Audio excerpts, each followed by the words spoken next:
No preliminary hearings on my record. I'm a motherfucking gangster. Silence for the record. Tell the world I know it's too late. Boys and girls, I think I've gone great. Trying to decide my face this all day. Won't you please believe when I say, when you know we've been hurt, been down before. Nigga, when our pride was low, looking at the world like, where do we go? Nigga, and we hate poor. Wanna kill us dead in the street for sure. Nigga, I'm at the preacher's door. My knees getting weak and my gun might blow, but we gon' be alright. Nigga, we gon' be alright. Nigga, we gon' be alright. We gon' be alright. Do you hear me? Do you feel me? We gon' be alright. Nigga, we gon' be alright. Huh? We gon' be alright. Nigga, we gon' be alright. Do you hear me? Do you feel me? We gon' be alright. What you want? You a house, you a car, 40 acres and a mule, a piano, a guitar, anything. See, my name is Lucy, I'm your dog. Motherfucker, you can live in the mall. I can see the evil, I can tell it. I know it's illegal, I don't think about it. I deposit every other zero. Thinking of my partner, put the candy, petting on the Rico. Digging in my pocket, and I profit big enough to feed you. Every day my logic, get another dollar just to keep you in the presence of the Chico. I don't talk about it, be about it. Every day I see you. If I got it, then you know you got it. Heaven, I can reach you. Pet y'all, my dog, that's all. Big bag and chat, I trust it back for y'all. I rap, I'm black on track, so rest assured. My rights, my wrongs, I'm right till I'm right with God. When you know we've been hurt, been down before. Nigga, when our pride was low, looking at the world like, where do we go? Nigga, and we hate poor.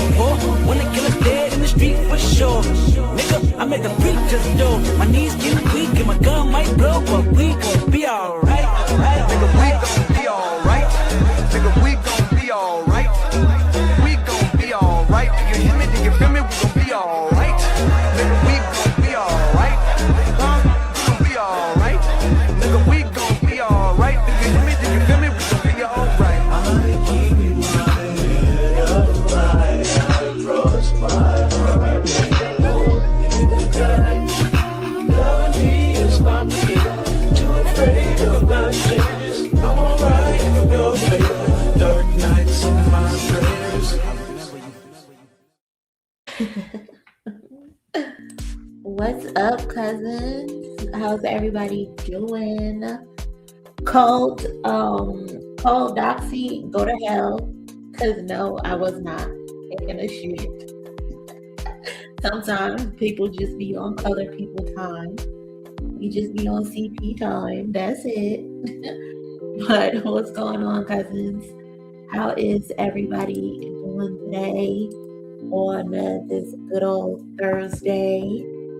Appreciate everybody pulling up and chilling with me for like the next 2 hours or so, however long the stream ends up going. Appreciate y'all being here. If you have not already, please take a second. It only takes 1 second. Stop what you're doing. Go to the description or right before the description and hit the like button for me.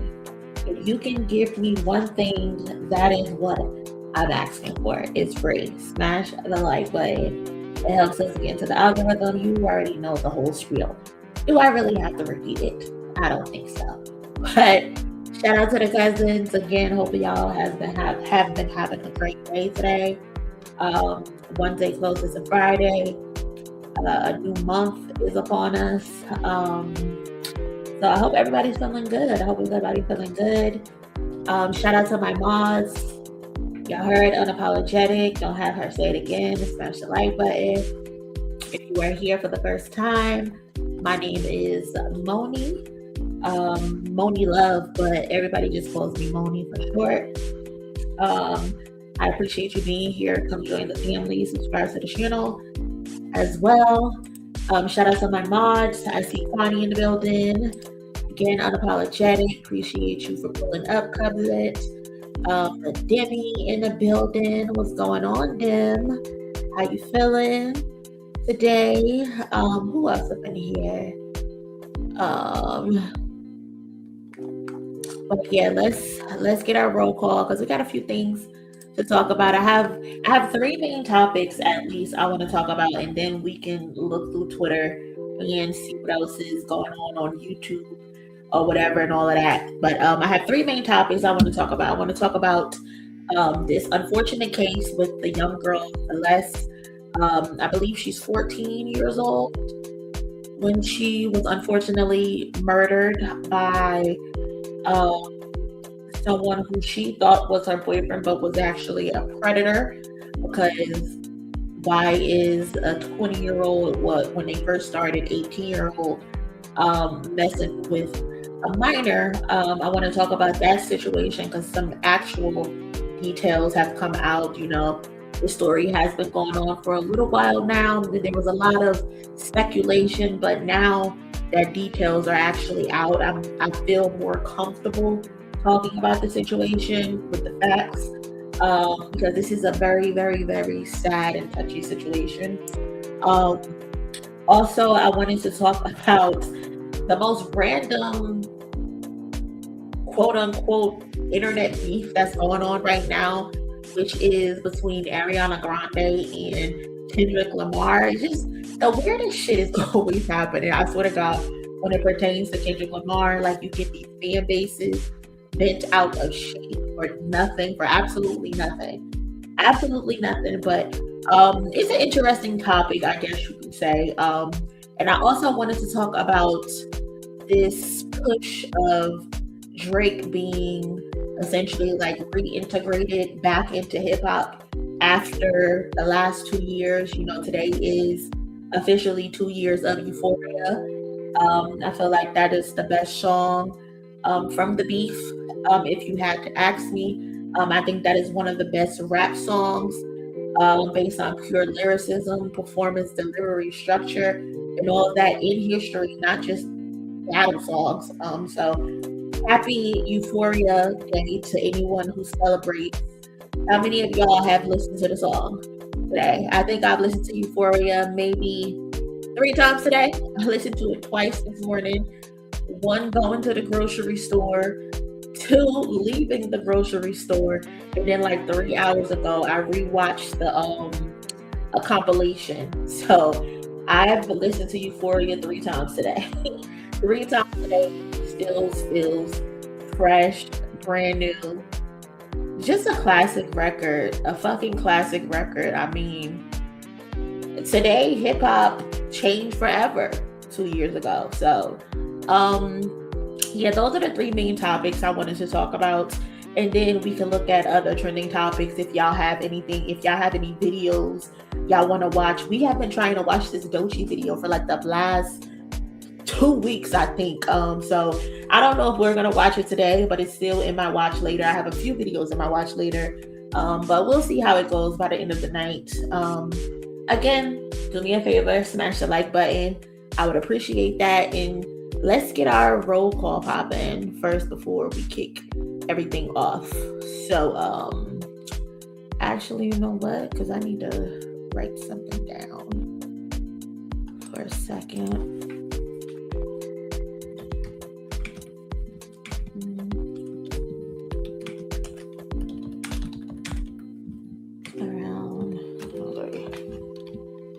Okay, so let's get our roll call popping.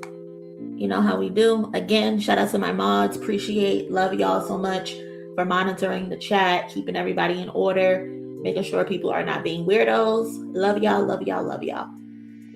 Sarah in the building. What's going on, Sarah? Hope you've been having a good day. Kaylani in the building. What's going on, Kaylani? Cole Doechii in the building, asking me if I was taking a shit because I was running a little late. on Color People Time. No, I was not taking a shit. I was not taking a shit. Not this time. I took my shit earlier in the day, okay? In case you were wondering.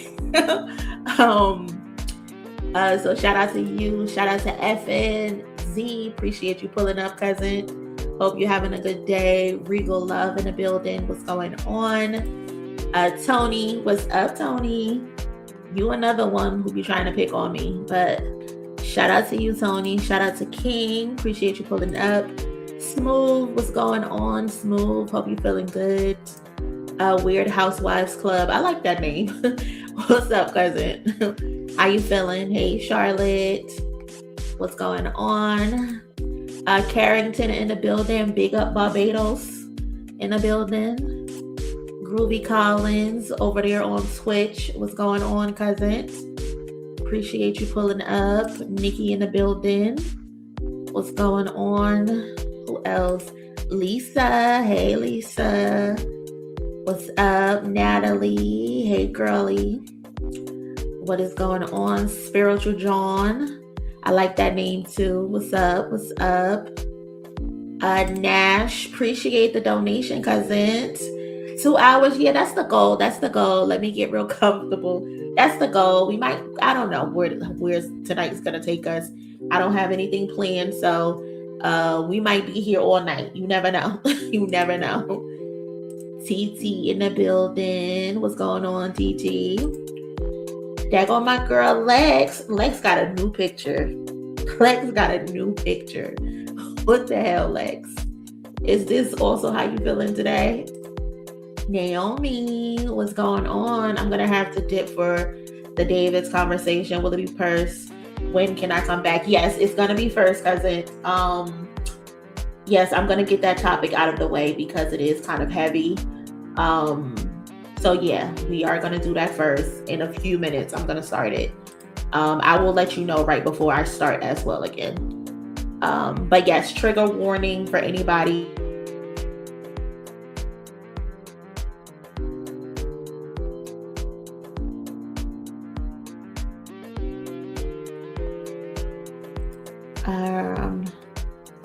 Let's see. Hold on.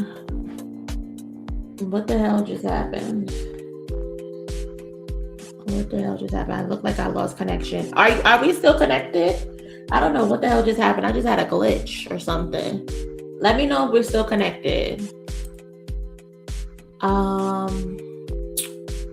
Let's see.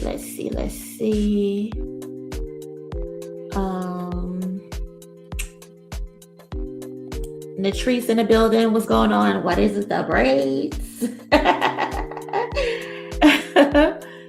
I don't know why my computer just did that. That was weird. Miss Nola, what's up?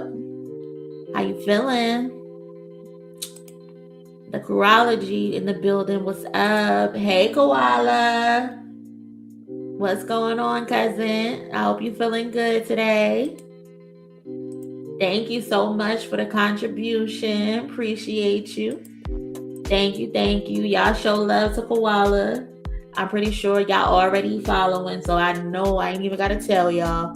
But if y'all not, make sure you go show Koala some love on YouTube and his YouTube streets. You know, we got to keep the community together and combat the bullshit.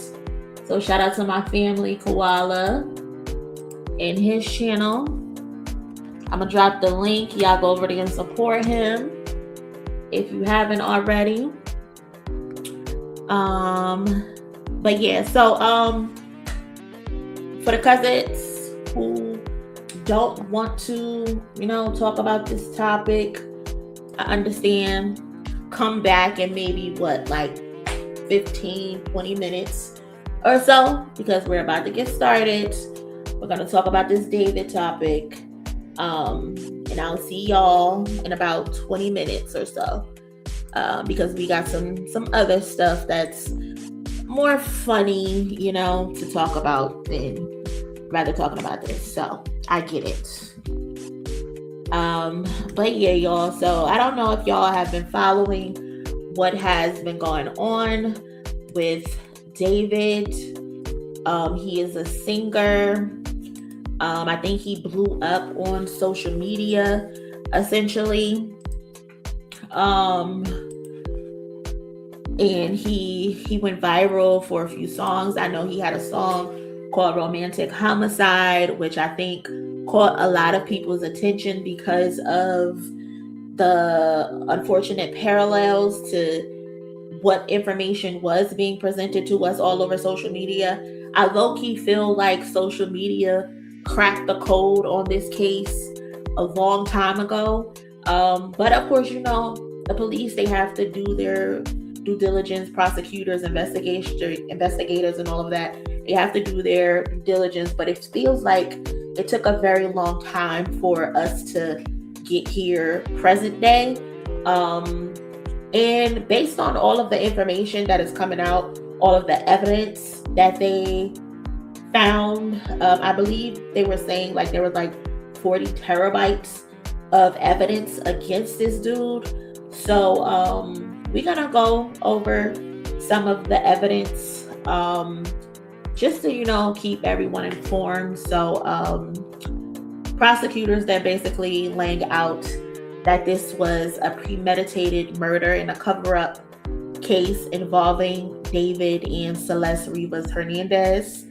The details come from an unsealed pretrial brief, meaning this is what the state believes they can prove in court.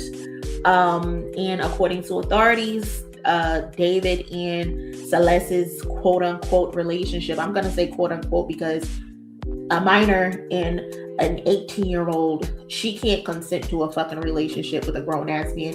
She can't consent to sexual relations with a grown-ass man. Like, this was not a relationship to me, but I'm just going to go with what they're saying. So don't take this as me saying they were in a relationship, this shit was consensual, because it's just not. That's just not what it is. But their relationship later turned inappropriate after a couple months to a year, with claims that it became sexual in late 2023 when Celeste was 13 and David was 18 years old. So I'm gonna play this clip real quick from the news station. Sketches from court this afternoon show David Burke shackled and wearing jail clothes as his attorney unsuccessfully argued to keep this memo from being publicly released. In it, prosecutor Burke killed 14-year-old Celeste Rivas Hernandez by stabbing her multiple times, then dismembering her body in his garage using chainsaws. The court filing says Burke met Rivas Hernandez when she was 11 years old and began a sexual relationship with her when she was 13 and he was 18. According to prosecutors, text messages revealed the two had an argument on April 22nd of last year, the day before Rivas Hernandez went missing, and she threatened to expose their inappropriate relationship and destroy Burke's rising singing career. The next day, prosecutors say Burke ordered a rideshare for Rivas Hernandez, and after she arrived at his Hollywood home, her phone went silent permanently. The memo says Burke sent late-night text messages to Rivas Hernandez's phone asking where she was in an attempt to cover up the killing. According to prosecutors, Burke also ordered chainsaws and an inflatable pool online to dismember her body and contain the blood. The memo says Rivas Hernandez's remains may have been in the singer's Tesla for months and says visitors to his home asked about the smell. Rivas Hernandez's remains were found in September 2025 after the Tesla was impounded. LA County District Attorney Nathan Hochman filed 7 criminal charges against Burke, including murder, continuous sexual abuse of a child, and the mutilation of remains. A preliminary hearing has been scheduled for May 26th. Burke has pleaded not guilty to the charges against him, his lawyers maintaining the singer had nothing to do with Rivas Hernandez's death. Kathy? All right, so that was the news presentation that went out from, I guess, what is this? NBC4 Investigates.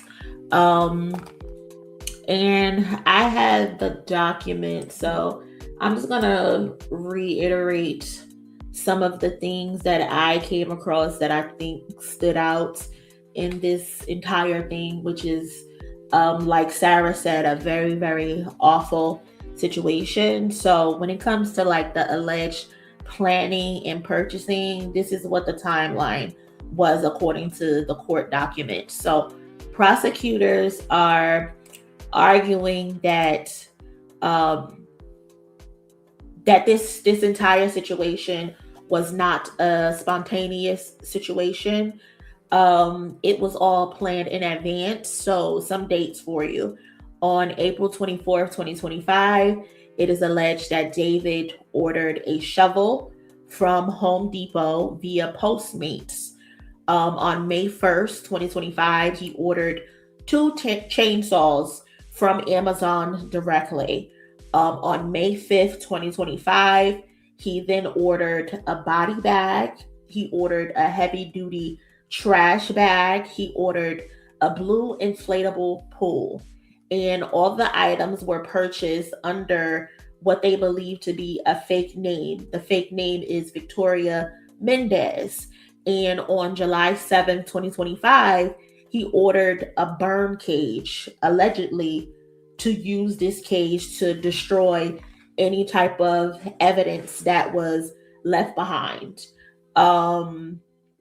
So again, prosecutors are obviously trying to build a paper trail of intent to commit this crime. This shit was all premeditated. Then there is the suspicion of travel activity. So remember those previous dates. There's a date for April 24th where he ordered the shovel. May 1st, ordered 2 chainsaws. May 5th, he ordered the body bag, heavy duty trash bags, the blue inflatable pool, and then he ordered a burn cage. But on May 8th and May 31st of 2025, he drove to a remote location late at night somewhere in Santa Barbara County. And the area that he drove to, according to his Tesla, was the same area where the police ended up finding Celeste's identification. And they found this identification in January of 2026. So there's a lot of things that are placing him in areas as it relates to committing this crime on this baby. And this is, movement of potential disposal site. So they found her identification at this location where he had been pinged 2 separate times late at night by his Tesla. Then there's the prosecutors. They're saying that her body was placed in a blue inflatable pool. Trigger warning, y'all. I'm sorry. Trigger warner. Trigger warning. Prosecutors say that her body was placed in a blue inflatable pool in the garage to contain the blood, and he used a chainsaw to dismember this baby's body because he did not want the mess to get all over his garage. So he put her in an inflatable pool, and then he unfortunately used the chainsaw. They know this. They believe this because there's forensic details of blue plastic fragments that were found in her remains when they found her. So the blue plastic fragments come from the pool that she was allegedly in when she was dismembered. LAPD matched those fragments directly to the inflatable pool that he purchased. And this is obviously key physical evidence linking him to the act because he ended up purchasing it. The items that were purchased, even though they were purchased under a fake name, they still came to his house. Like, how stupid are you? How stupid are you? You think because you purchased something under a fake name, you still have those items delivered to your home. Just idiotic, thinking you can just get away with the situation and no one is going to be able to connect the dots. Just stupid. Very arrogant. I think somebody did just use that in the comment section. Tiffany, arrogance. Yes, very arrogant. And then he made efforts to conceal his identity, or her identity, excuse me. Prosecutors are saying that he removed 2 of her fingers, I believe, because one of the fingers had his name tattooed on her ring finger, I believe. And then there's another tattoo that said shush that I think they both had matching together. Those fingers, unfortunately, have not been recovered. There's no telling what he did with them. But this is obviously framed as an attempt to erase Celeste's identity and any type of connection to him, because why would this child have his name tattooed on her finger? And she's only, when they met, she was 12. When she was 13, they started having a sexual relationship together. She's 14 and she's now deceased, found in the back of his truck, his Tesla. You know what I mean? So also when it comes to disposal and like the aftermath, her body parts were allegedly placed in a cadaver bag, in garbage bags, and stored in his Tesla. So he put, this is terrible. This is so terrible. He put her remains in garbage bags. Basically just treated her like trash, treated her like nothing, like he didn't have a care in the world for this human life. Gave no fucks at all. Just very evil, very sinister, just disgusting and disturbing that you could do this to someone, let alone a child. You know, like, but he stored her remains in his Tesla. The body remained in the Tesla for weeks or months. They haven't directly pinpointed exactly when she was put in there, I believe. But people began to have notice a strong smell, and he would lie about it. When people would come over to his home, when people would be in his vehicle, they would ask him like, what the fuck is that smell? And he would make all types of excuses as to why the smell was the way that it was. And again, he put her remains in this truck, moved it to the end of his street. He parked the Tesla away from his house, down the street, and then he went on tour. Just left her body there, her remains there, and went on tour and just was moving on with his life as if nothing happened. You have to be mentally disturbed and mentally deranged to be able to commit that type of gruesome, evil, and sinister act and then just move on with your life as if nothing fucking happened. As if nothing happened. Shit is crazy. Shit is insane. But taking a break from those details, let's talk about the relationship a little bit more, because again, they met, Celeste and David, they met in 2022. I actually believe they met on social media, likely in his Discord, but they met in 2022 when Celeste was just 11 years old. Authorities are saying that the relationship escalated and became sexual in late 2023 when she was only 13 and he was 18 years old. Prosecutors also pointed to recovered text messages between them. So they had her phone, and they found text messages that contained references to them having sex, references to her being pregnant, possibly a reference to an abortion, and a reference to Celeste using Plan B. And these are all different occasions with what is being depicted in these text messages, along with explicit photographs that allegedly corroborate the relationship. So he has nude photos of this child in his phone, with him doing sex with him raping her, because again, she's a child. She cannot consent to sex with a grown-ass man. Like, there's no reason why he should have been engaging in sexual activity with this child. There's no reason you should have porn of this child on your phone. And there's no reason why this child should be texting you and saying that I want more for my life. I don't want to just be in the house and having sex all day. Like, no one should be able to imagine a child texting a grown adult that she wants more for her life, and that I don't want to be in the house and just fucking like she's telling this to him. She knew that this shit wasn't right. There was more to life for her than that, to just be an object for somebody to use. Like that is so sick. That is so sick. So sick.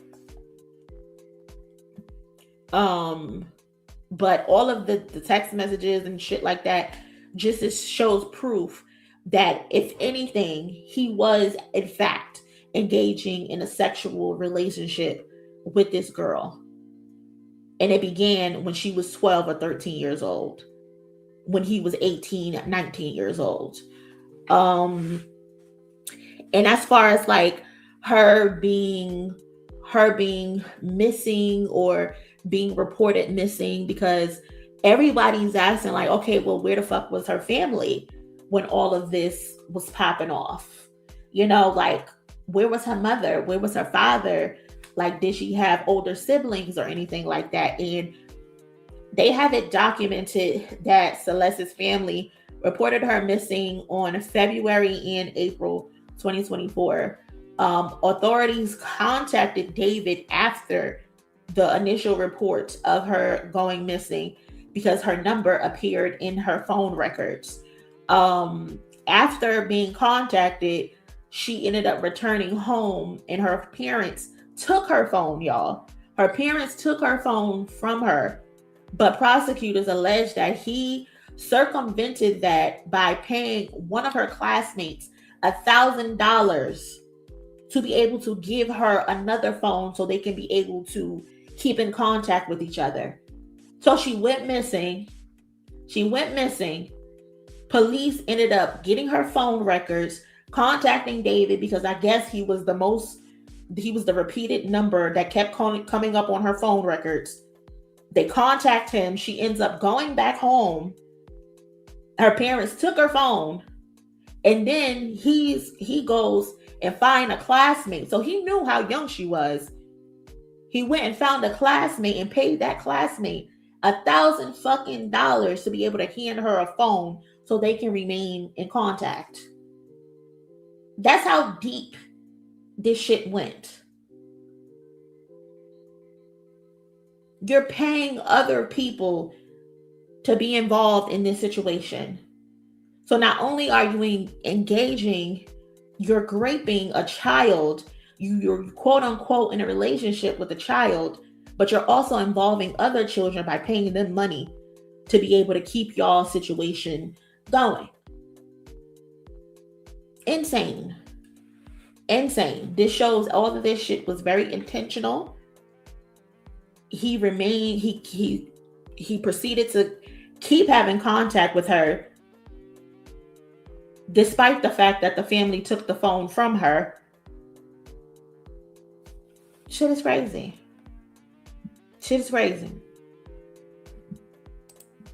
Her family tried their best. To be honest, I'm still kind of iffy with the family. I understand kids will be kids. They will do whatever the fuck it is that they want to do. But I just, it's just crazy. It's just crazy because I know, and growing up in the house that I grew up in, my mom ain't play that. Kim ain't play that. Kim ain't play that at all. If that phone got took, that phone got took. If she stay the fuck in the house, you stay the fuck in the house. You know? Ain't no talk back, no none of that. And then there's also like the rumors of her parents knowing exactly what the fuck was going on. You know? There's rumors of her family knowing where she was and who she was with in exchange of finances and shit like that. Again, I don't know it to be true or not, so I'm not really gonna harp on that. But I just find it so interesting how this child would be gone for weeks and months on end at this man's house. She's taking trips to London and shit with him. She got to get a passport. She's 13, 14 years old. Who signed off on that? You mean to tell me you're, as a mother, as a father, you don't know your child is all the way in fucking London and on tour and shit with this man? It's hard. It's very hard for me to believe they didn't know what the fuck was going on with their child. But again, I don't know this shit to be true or not, so I'm not gonna really point fingers, but like connecting the dots, it ain't making no sense. It ain't making no sense at all. I feel like they did a horrible job, because I remember seeing another video on social media of this little girl arguing with her family on a surveillance camera or something like that. She's arguing with her family in the backyard somewhere, and she ends up running away.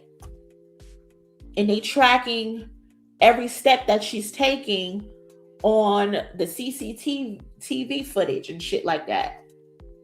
Like, baby girl had a lot going on in that household.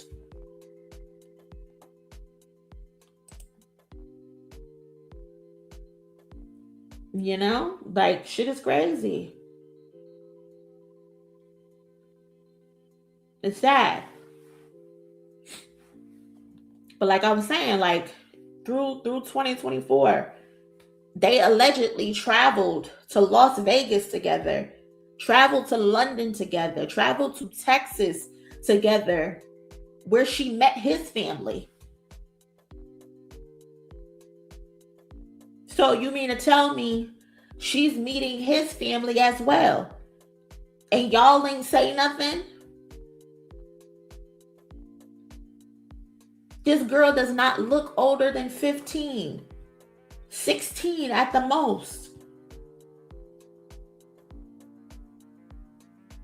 So David, your parents, when y'all looked at this girl and you saw her and you seen her with your son, you didn't have questions?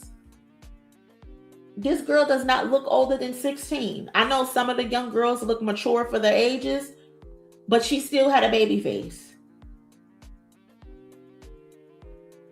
When I look at the photos of this girl, she looks younger than 16.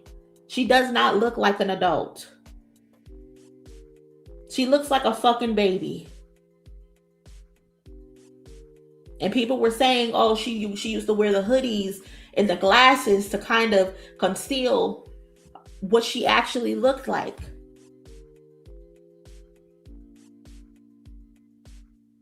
That should have been a red flag.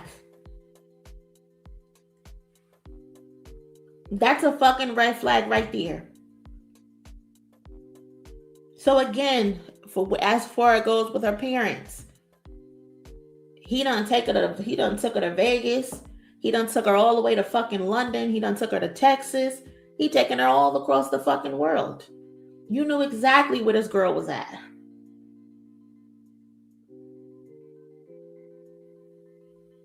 I'm not a parent, so I get it. Everyone parents a different type of way.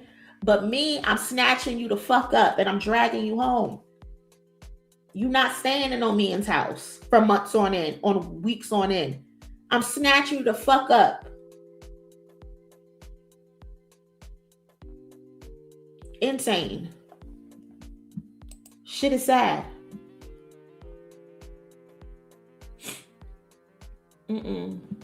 I could not imagine. I just couldn't. But yeah, y'all, that's the bit of evidence that I've seen so far. It doesn't look like his defense is prepared, because I think they ended up asking for some type of extension for around May 15th-ish or something, because they were trying to present stuff on May 1st, but now they asked for an extension. But yeah, I'm gonna keep following this case, of course.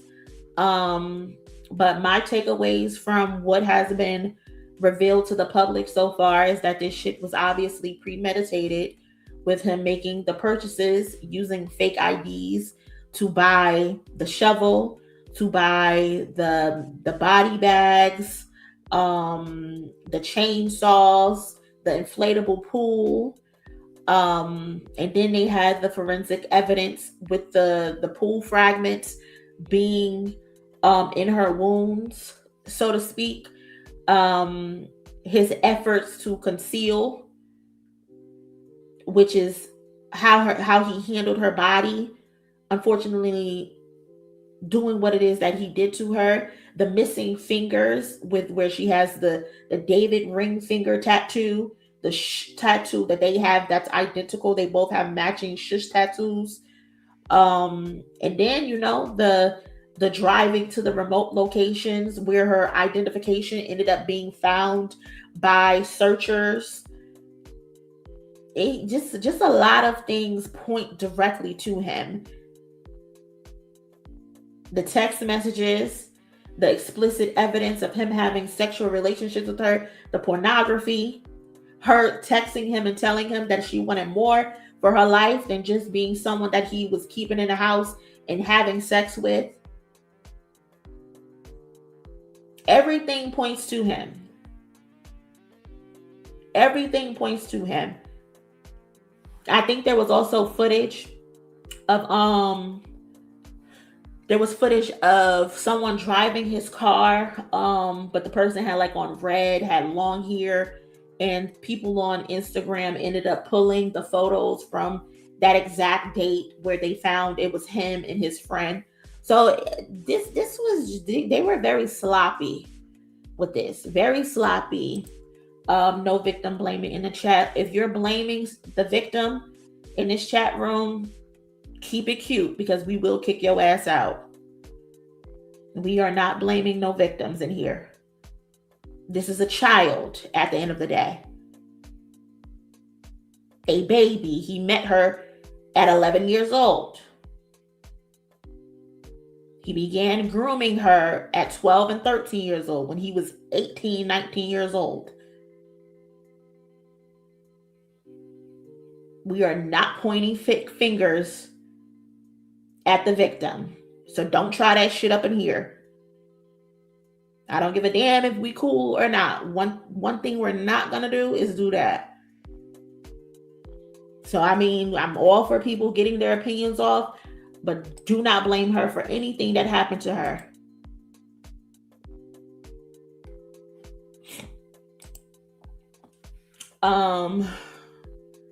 But yeah, I'm ready to get off this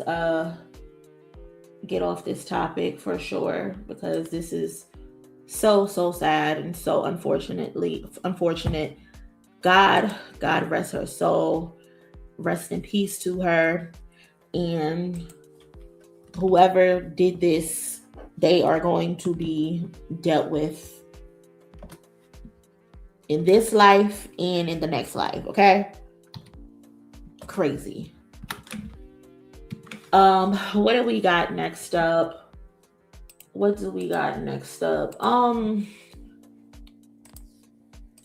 If you haven't already, cousins, please do me a favor and smash the like button for me. I would greatly appreciate that so much. Also, thank you to those who have contributed to the goal. If you can, I would appreciate that as well. Thank you so much for that. Typically I go through the comments, but I don't want to go through the comments on this topic specifically, so I'm not even going to do that. But next up, what we got next up, let's talk about something a little bit more light. Let's talk about this manufactured quote unquote beef with Ariana Grande fans have with Kendrick Lamar. So, y'all, it's that time of the year where these publications come out with all of these random ass lists to, rage bait us, of course, because that's what all of these lists are about. All of these lists are essentially about fucking rage bait at the end of the day. They're looking for engagement. They're looking to get people involved. They're looking for conversations to be had. And, sometimes the lists are good, but then sometimes there's lists where you're just like, okay, what the fuck are y'all talking about? who's over there in the back office putting these lists together? Like, for example, the other day, they did the 30 greatest songwriters, American songwriters of list or whatever. And Young Thug was on the list amongst some really, really, really good writers. And a lot of people were just like, what the fuck? Why the fuck is Young Thug of all people? And then it's a top 30 list. The list was unranked, of course, but it was a top 30 list. Not a lot of people are expecting Young Thug to be on that list. And today or yesterday, no difference, Consequence, they came out with a list of their own. Consequence had 100 best vocalist lists. And Kendrick Lamar ended up being top 20 on that list. And the discourse is just really funny because some of y'all are telling on yourselves, if I might add. Like, some of y'all are telling on y'all fucking selves. But like I said, so Kendrick landed at number 20 on this list, and people were upset, started losing their minds. Like, oh, he's too high. He's just a rapper. Why are rappers on this list? I think Notorious B.I.G. was on the list. I think Old Dirty Bastard is on the list. And then they're like, how is he above Ariana Grande? So Ariana Grande ended up coming in at number 83 on the list. Kendrick Lamar came in at number 20, like I said. And someone screenshotted and posted the numbers and said define vocalist to Consequences. And they responded by saying, we defined it in the article. You know, I love a little sass, a little bite back. So I get it. Oh, Busta was also on the list. Very fitting. Missy Elliott was probably even on the list. I can't remember everybody that was on the list, but those are people that I would expect to be on that list. So again, I'm gonna be real. Like, the reaction is less about the list and more about a limited understanding of what a vocalist actually is.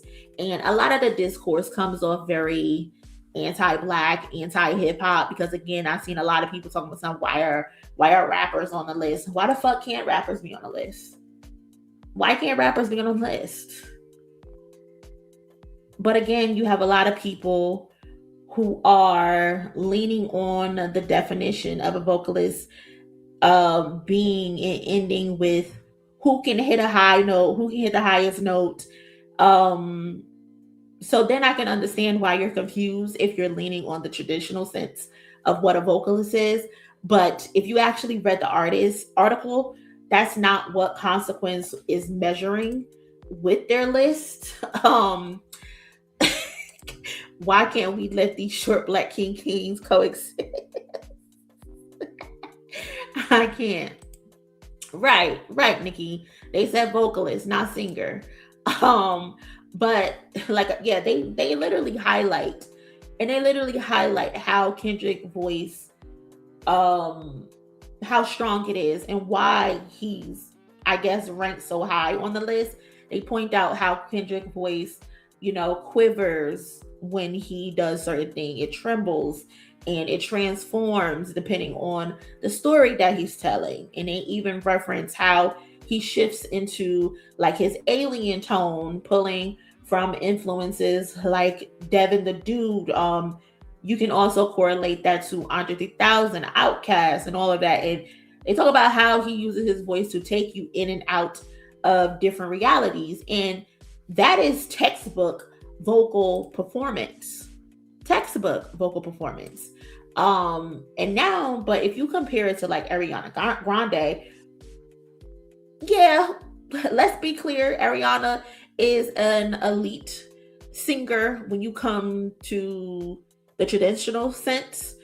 She has range, she has control, she has tone, she does whistle notes and all that Mariah Carey-esque shit. She does all of that. And in Consequence points that out. They point out her precision, her ability to shape shift vocally and even imitate other singers. But what people are missing is the fucking point. These are two totally complete different applications of the voice. Ariana uses her voice to perfect melody, I guess you can say.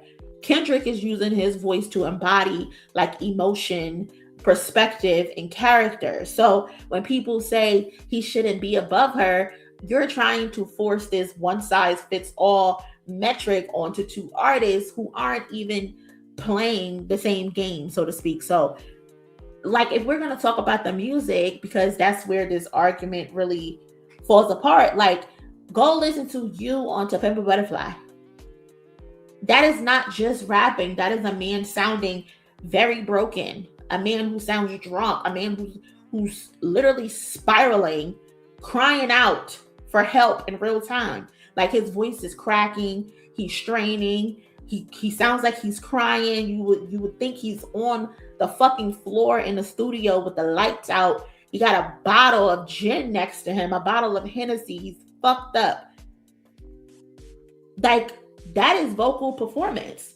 You cannot fake no shit like that. You can't fake it. So that's why Kendrick Lamar is number 20 on a vocalist list. That's why he can be number 20 on a best vocalist list out of 100 people. There's also songs like Reintegrated. One of the best fucking songs ever. One of the best. Reintegrated, now he's stepping into other perspectives. He's shifting tone and delivery to embody different lives. He's jumping into other people's body to deliver verses and energies. That's not just bars for the sake of bars. That's vocal acting inside of music. I don't know a song where Ariana Grande is doing that. I just don't. Maybe I missed it. Like, this is what Kendrick Lamar does. Today is the anniversary of Euphoria. On that song, he's going nuclear. He's going crazy. On Not Like Us, he got so much energy. He's so much animated. He's so animated. Like, that's Kendrick's range. Those are the things that Kendrick Lamar can do with the song when he jumps in the booth. Like, he is the same artist, but he presents completely different vocal presences depending on whatever point he's trying to drive home. So when people try to discredit Kendrick being on this list or say he's too high or why is a rapper on that list, what they're really saying is they don't value expression unless it comes wrapped in a pretty melody. And we're not letting y'all get that off. That's a narrow way to engage with music. Music is so much more than just a pretty sound. Okay? It's so much more than that. So Ariana fans, the ones that's getting upset and you want to have stan wars and shit, I get it. You're defending your favorite artist. I get it. But trying to cheer Kendrick down just to do that is corny. Like, if you got beef, have beef with consequence. Don't make that shit about Kendrick Lamar. Because then that's when we got to drag you. And then that's when they call us crazy because we're defending him. Don't do that. Don't do that. Don't do that. Nobody is saying that Kendrick sings better than Ariana Grande. We all know that's not true. That's not the conversation. That's not the conversation at all. The conversation is about who uses their vocals, their voice in the most impactful, the most creative and intentional way. And in that lane, Kendrick Lamar absolutely bodies Ariana. Sorry, not sorry. Take that shit up with somebody else. Not us. You don't have to agree with him being number 20 on the list, but acting like he don't belong on the list at all is bullshit. It's bullshit, and I'm not going for it. Y'all know I don't even play like that. I don't play like that at all. But yeah, y'all, that's the hoopla that's currently going on Twitter. Just unnecessary bullshit, okay? Nobody does this shit better than Kendrick Lamar. Nobody. At all. And I'm gonna die on that hill. I'ma die on that hill. Period. Period. The emotion on Abortion Money, I was crying. Pete Kendrick song, a masterpiece. Okay? I think Ariana would be confused for anybody putting her against Kendrick. And we drag it to hell. Don't send for us. I'm telling you, Bing. They better get it together. I think even Ariana would be very confused that people are pitting her against Kendrick. I think so too. 36-83. I fucking hate the Hawks. That's a score. Damn. Who they playing? Off topic. When I first read that Consequence ranked Kendrick as a top vocalist, I thought they meant the rapper. Consequence, the rapper, the one with the big teeth. Yeah. Nah, that's a whole publication, and they standing on business because people on Twitter are upset, and they like, we said what we said. We put him at 20 because we put him at 20. If you don't like it, then you don't like it. That's just something you got to deal with. But again, we all know these lists are just engagement in rage bait farming at the end of the day. Oh yeah, that's right. They are facing the Knicks. Pack them up. Pack the Hawks up. Pack them the fuck up. Okay. Yeah, y'all. If you haven't, please do me a favor and smash the like button. I would appreciate that so much. And shout out to the cousin Cat Williams for contributing to the goal. Appreciate you so much. Thank you. It looks like we hit over 100 likes, so shout out to y'all. Appreciate y'all. It's showing we got 150 people in here. Y'all can't like the video? Y'all not being entertained? Y'all don't fuck with me? That's crazy. I feel like I go on other people's channels and y'all be supporting them the way y'all support them, but when it comes to me, y'all don't be supporting me like that. I be having to beg y'all to like my videos, and I think that's just crazy. I think that's just so crazy. But it's cool. It's all good. Shout out to those who did like the video. I love y'all down. What do we got next up? Let's laugh. Let's laugh at Drake and his enablers for a second. How about that? Let's laugh at Drake and his enablers for a second, because they just don't stop. I swear, like, every day is always something new with them. It just never stops.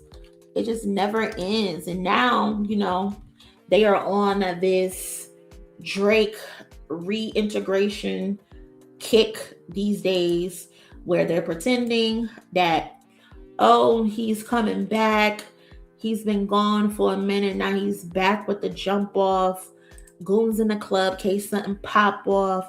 Shout out to Lil Kim. But yeah, let's talk about Drake. So Gordo is the latest to join this Drake reintegration bullshit narrative that they are pushing. He tweeted in regards to Iceman that what he's about to do is completely unheard of in music. Unheard of, according to Gordo. Ooh, that sounds exciting. That sounds promising, right? What he's about to do is completely unheard of in music. Like nothing we've ever seen before. The world isn't ready for this. Gordo. What is more unheard of than participating in a rap battle and then suing your label because they didn't put a muzzle on the person you were battling? What's more unheard of than that? I don't think anything can top that. I don't know. What y'all think, cousins? Can anything really top that? Can anything be more surprising than a motherfucker who got on the internet and taunted his opponent, had his minions and his dick suckers putting up countdowns and clocks and shit. His so-called right-hand man who gets his hand-me-downs is on the internet calling Kendrick Lamar a little boy. He's on the internet saying, tell that little boy to drop, but he won't because he know better. Use me as a they don't have anything to drop button. You know, taunting Kendrick Lamar. Participated in the battle. And then you decided to sue. What is more creative than that? What is more unheard of than that? You know? I don't get it. The only unheard thing in music Drake finna do is fart on vocal and strings twice a half bars. You know, someone messaged me and said, what Drake is going to do is he's going to put out an album that's like 30 songs, and he's going to have the ability to be able to create your own version of an album. So he's going to give you a whole bunch of songs, and then you'll be able to move them around and rearrange them to come up with your own story for the album. That's allegedly what he's going to do. We've seen something like that before with Damn, where Kendrick Lamar presents a story, Wickedness or Weakness. When you play it from start to finish, it gives you one story. But if you play it from the last song to the first song, it gives you another story. So we've seen that before. That's not unheard of. We've seen that before. But what they're saying Drake is supposed to do is that he's going to present you a whole bunch of songs because, you know, he needs the filler. He needs the fluff. He got to get his streaming numbers up, you know. So he's going to present a whole bunch of songs. And then you're going to be able to rearrange them and put them in your own type of playlist to create your own story. And that's what it's going to be. That's what they claim. I don't know it to be true or not, but that's what they claim is the unheard of thing that he's going to be presenting to the music genre.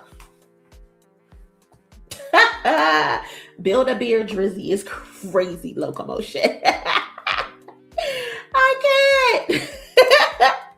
Shout out to Spiritual John towards the gold. Thank you so much. I appreciate you, cousin. Nikki Dream, my husband said, sis, I'm sorry, cousin. She's funny. Shout out to husband. Shout out to Nikki. Shout out to the husband. I appreciate y'all. Thank you so much. Thank you. Thank you. Shout out to Demetrius. Azalea Banks just dropped an album that is nothing but guided meditation. Excuse me. That's unheard of. What the fuck can Drake possibly do? Ambience of owls at night. I didn't know Azalea put out an album. Or did I? You know what? I think they spoke about it in the Discord. But I didn't know it was new. I might have to check that out. Azalea crazy though. Azalea low-key ruined her career. She low-key ruined her career. And it's unfortunate because, you know, black women especially, they don't get chances to fuck up and then people take them back. But then again, Azalea Banks done fucked up plenty of times. Too many times. To where people just don't want to fuck with her anymore. I might have to check that out though. Shout out to the cousin Demetrius. Thank you so much for putting me on. But yeah, that's what allegedly Drake is going to present to the world.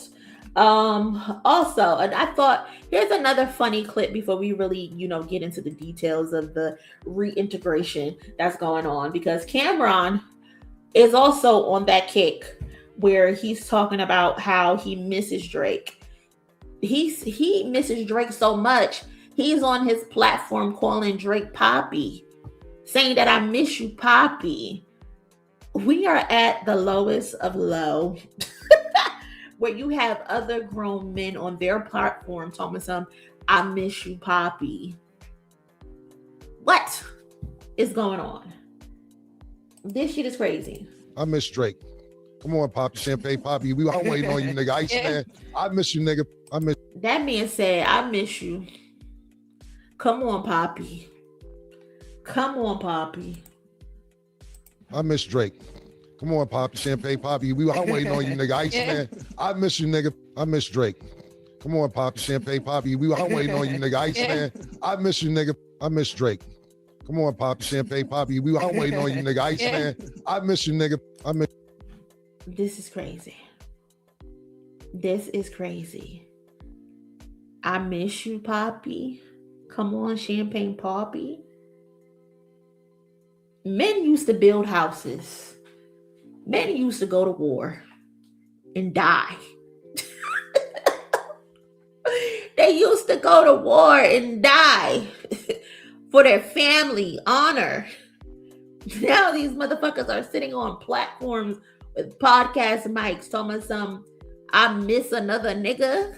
What is happening? What is happening? And like King Kel said, it's only men acting like this. They want to tell us every other week how he makes music for women. How they want to hear Drake in the club. But I only see men getting on the internet telling them how much they miss Drake. And how they need Drake's music to be able to function and enjoy a night out on the town.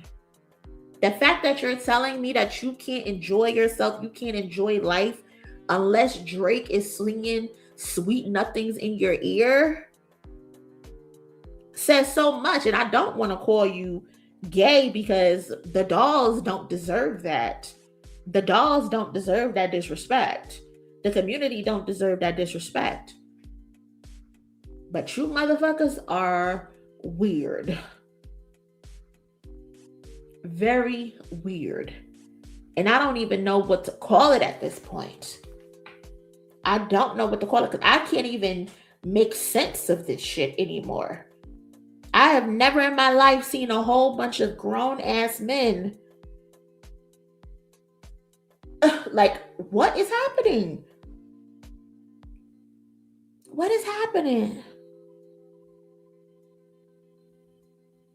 This is crazy. Yeah, they want to hear them sweet nothings in their ears. They want to be able to put those headphones in and hear Drake's voice. Telling them, I want to meet your padre. I want to meet your madre. That's what they want to hear from Drake. Exactly, Rita. Drake sexuals. Yes, that's the best thing to call them, Drake sexuals. The best thing to call them. It's just so sad to see a bunch of grown ass men act this way. Like, thank God for abortions. Some of these niggas needed to be aborted. Seriously. I could not imagine carrying a child for 9 months, 10 months almost for some people. And they grow up to be a nigga sitting in front of a podcast mic talking about how he misses another rapper, how he misses another singer, and how he can't function, he can't live, and he can't enjoy a night out on the town with a beautiful woman unless Drake is blaring through their speakers. You motherfuckers should have been nutted out on a back seat. This is crazy. This is wild. But I just wanted to show y'all that clip. Let me play it one more time. I miss Drake. Come on, Poppy, champagne, Poppy. I'm waiting on you, nigga. Ice man. I miss you, nigga. I miss Drake. Come on, Poppy. This is crazy. But hold on for a second. Let me find a picture real quick for this. Let's go to Google because we need to talk about this, elaborate more on this integration situation that's going on with Drake.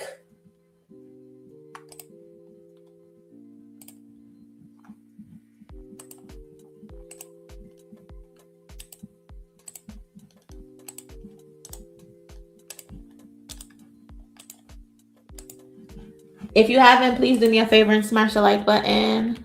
I would greatly appreciate that so much if you can. Yes, the backseat. The backseat, they only do that because all that women are lusting for Kendrick attention. The PR campaign checks clearing by the dozen, ain't they? It's nasty out here. It's nasty. It's nasty out here. Shit is crazy. Grown ass men talking to some, oh, they can't live without Drake. What is happening? But yeah, like I was saying, like I just feel like there's a difference between somebody coming back and then a reintegration, right? Like a comeback to me is very organic. It doesn't look manufactured. It doesn't look like a random block of ice in the middle of nowhere and a random streamer coming to the block of ice and chiseling away at the block of ice and then randomly finding a bag and then getting in a car and speeding to your house and then opening up a random bag where your album release date is, and then you give him money and then you go on about your business. Like, that's not organic. That's obviously manufactured. So manufactured to the point that there's a rumor that the Toronto's police or whoever else, the government officials are allegedly about to fine this nigga $1 million because of the mess all of this shit created. That's just a rumor right now, but I'll give y'all more details if anything comes of that. But a comeback is organic. That's when people decide you're ready again. But then you have the reintegration where all of this shit is just coordinated, where you have random people on podcast mics, where you have random people on their Twitter accounts, on their YouTube accounts, and they're telling the world how, oh, Drake has been missing and hip-hop needs it. Hip-hop needs saving. Mind you, this motherfucker done released 50 fucking songs over the last 2 years. Where the fuck did he go? Why is he missing? Why don't y'all like any of the music that he has put out? These are the narratives that y'all are pushing. And then because y'all are pushing these narratives, there's supposed to be this acceptance from the public. The public is supposed to agree with the fact that, oh yeah, Drake has been missing. Even though you know in the back of your mind, this motherfucker has been very active. This motherfucker has been in our face this whole entire time. And right now, what we're watching with Drake is, this isn't just him dropping music again. This looks like an attempt to restore him back to the top of hip hop after he very publicly got his chest caved in. He got his ass whooped in front of the world. So the real question is, how did we get here? And why are certain voices working overtime, trying to convince all of us that hip hop is struggling? Hip hop is doing bad. They're changing rules to kick hip hop off the charts. And now y'all pushing these narratives that hip hop needs saving. And it's just in time for Drake to come and save it. Ain't that funny? Ain't that funny how this is all falling in line? Remember, Billboard is out here changing rules. This is the same Billboard who wrote the article before the battle even kicked off. If Drake loses, he still wins. Remember that. Remember the key details. So again, why are certain voices working overtime, trying to convince us that hip hop is struggling, just in time for Drake to come and save it? Because again, if you've been outside, the music never stopped. The music has never stopped. At all. The only thing is, narratives have changed. Y'all have been beating it in our head all of these years that Drake is the top artist. He's the big dog. He's the one. Y'all have been beating it in people's head and no one's questioned it. But let's step back a little bit, because before there was even a battle, again, there was that conditioning of saying he's the greatest, he's the best. He's dominant through music. He's dominant through presence. He's on every feature. He's on everyone's albums. He's doing the Lucy's. He's always visible. He's every fucking where. Always in the conversation. The media is telling y'all this. They're conditioning y'all to believe that he is the one. He is the guy. But at the same time, when you look at the fucking scoreboard, Kendrick is the one with the critical acclaim. Kendrick is the one dominating the albums, the critic scores. Kendrick Lamar is the one who's sweeping at the award shows. So how is he really the one? How is he really the guy? Oh, because he got a lot of streams? But that's what the media has been telling you. Programming in real time, Tam Tam. Because if you actually look at the fucking scoreboard, you would say, oh, that doesn't really make sense. The only thing he's better at than Kendrick at is streaming. And that makes sense because he has almost triple the amount of songs that Kendrick Lamar has. If you really look at it. And also, he has been taking shots at Kendrick the entire time. They've been taking shots at each other. I ain't gonna deny that. But he's been taking shots at Kendrick Lamar. Even taking shots at Kendrick Lamar when Kendrick Lamar is a fucking ghost. No one had seen Kendrick Lamar in a very long fucking time. Drake, you on your own personal tour and you want to have conversations about other rappers being active or inactive. Why is that your fucking business?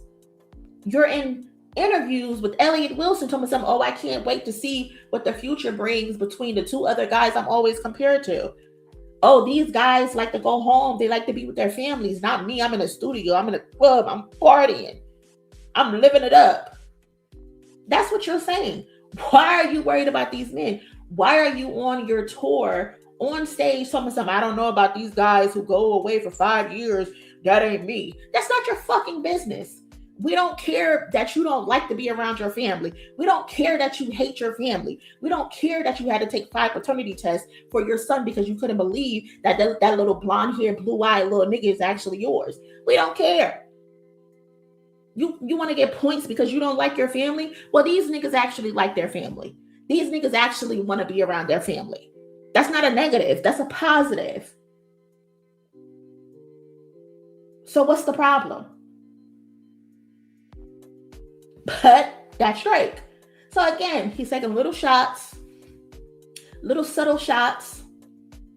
And then you had this whole media ecosystem, again, that we were mentioning earlier, building around Drake. You got the streamers, you got the bloggers, you got the personalities. Basically, all of them are reinforcing the same idea over and over and over and over again until it's engraved in your head. And now you all are repeating this Drake ran hip hop for 15 years narrative. Drake runs the game. But if Drake ran hip hop for the last 15 years, well, what the fuck was Kanye West doing? What the fuck was Eminem doing? What the fuck was Lil Wayne doing? What the fuck was Jay-Z doing? What the fuck was J. Cole and Kendrick Lamar doing if Drake ran hip hop for 15 years? None of them had a winning season, only Drake. Nobody questions it. Y'all just agree with the shit. Programming in real time, word to Tam Tam. Like, come on. So by the time that the battle kicks off, y'all are like, oh, Kendrick doesn't stand a chance. Kendrick can't do nothing with Drake. Kendrick is not battle tested. Mind you, this is Kendrick fucking Lamar. Kendrick Lamar who's battling fucking Ab-Soul, battling fucking Schoolboy Q, battling J-Rock to be able to get studio time. They all fighting for a fucking microphone in Top Dog's house. You think that motherfucker isn't battle tested when he comes from the house of some of the best fucking lyricists in the fucking world? What planet are you living on? Kendrick Lamar is in Nickerson Gardens battling people that's from his community. What the fuck are you talking about? He's not battle tested. Are y'all stupid or y'all slow? But you know, again, narratives, Fat Joe, oh, the battle is over. Kendrick Lamar is not responding. Academics, day 16 with no response from Kendrick Lamar. You know, playing the internet games. That's what y'all do. Y'all play them internet games and y'all plant seeds and y'all plant narratives and people run with the shit. But you can't hide behind narratives for forever. Like, that shit's gonna get knocked down eventually. And that's exactly what happened. Happy Euphoria Eve to everybody. Happy Euphoria Eve to everybody. because then the battle happens and Drake does what Drake does. You know, he stays visible. He taunts Kendrick Lamar's. He keeps the internet active and all of that. He's mentioning Whitney. You know, I stay with some bodyguards like Whitney or whatever the fuck he said. You know, he's poking the bear. But Kendrick didn't play that game.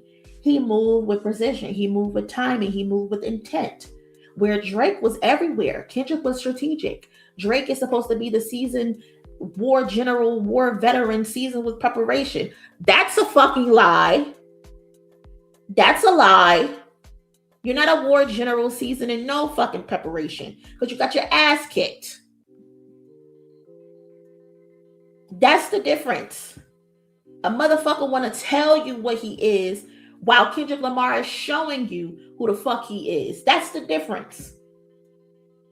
And that difference matter because for once, all the things Drake usually relies on, you know, the volume, the presence, the internet control, it didn't work this time. It didn't work at all. And when it was over, Kendrick Lamar fucking won. He came out victorious. He proved to y'all that nigga is not God. That nigga is not above the program. Any and everybody could fucking get it on any fucking day. That motherfucker woke up on a random Tuesday at 8:24 Pacific time, 11:24 a.m. Eastern Standard Time and put belt to ass. Put belt to ass. Culturally, critically, and narratively. He cracked that idea that Drake is untouchable. He broke all of that shit down. All of that facade of y'all telling us this nigga's the greatest of all time. This nigga ran hip hop for 15 minutes. He cooked them in less than 6 minutes. In less than 6 minutes. Broke that nigga's entire existence down. After Euphoria, it was over. Not Like Us was overkill. Not Like Us was overkill. Euphoria did the job. 616 in LA, he's just poking at the body at that point. Meet the Grams, he done put your ass in a fucking furnace, bitch. It was over. Not Like Us, we're dancing on your grave at this point. Kendrick Lamar showed you how easy it is to put this nigga in a blender. And that's where things shift. Because that loss, that wasn't just about music. That disrupted structure.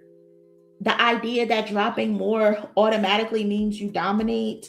The idea that streaming equals impact. The idea that one artist just sits at the top forever. No, he's dismantled all of that shit. Dismantled all of that. And he did that while stepping into his moment. Critical acclaim, cultural alignment, a massive stadium run with SZA. Those are, that's the victory. That's the victory. And Drake and his fans can't handle that. He whooped that nigga ass. Then he went and did the Super Bowl. Then he released the album first. Then he went and did the Super Bowl. He got his Grammys. He went on his stadium tour. He came back, did whatever features that he needed to do, collected some more Grammys, and now he back home minding his business while everybody on the internet playing games. That's what Kendrick decided to do. He stepped away, went back to his family, living his life. He doesn't oversaturate. He didn't chase the moment. He controlled it and he left. And that silence, that created a vacuum, so to speak. Motherfuckers is pulling their hair out because they trying to figure out what the fuck Kendrick Lamar can do next. They dying for an interview. None of that's going to happen.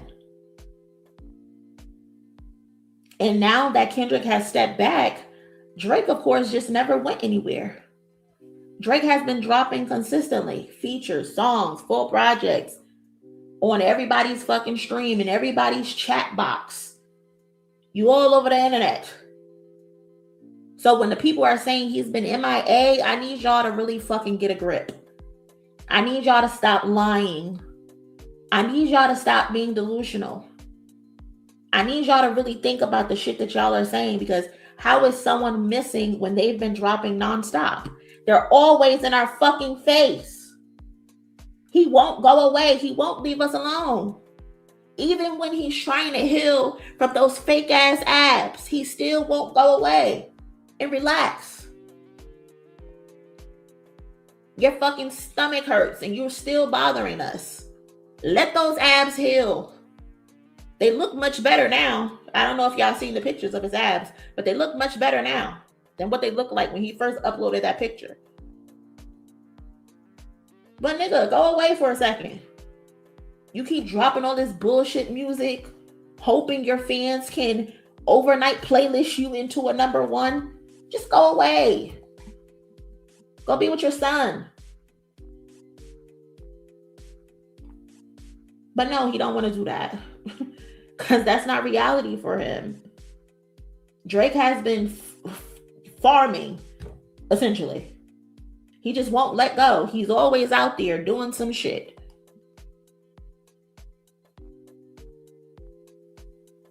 So many social media antics, so much alignment with streamers. He's relying on streamers to keep him relevant. This 40-year-old man is relying on streamers. You also filed a lawsuit. We can't forget that. So how is you away if we always getting updates on this fucking lawsuit? And now here we are with this Iceman rollout. The ice block, the spectacle, the viral moments, everything is so theatrical and fake. And I'm not mad at the rollout. It's creative, but let's call it what it is. The shit is fake. It was manufactured. It wasn't real. Drake has been about nothing more than fucking antics this whole time. Everything is an antic. The music is not good at all. He's just about show.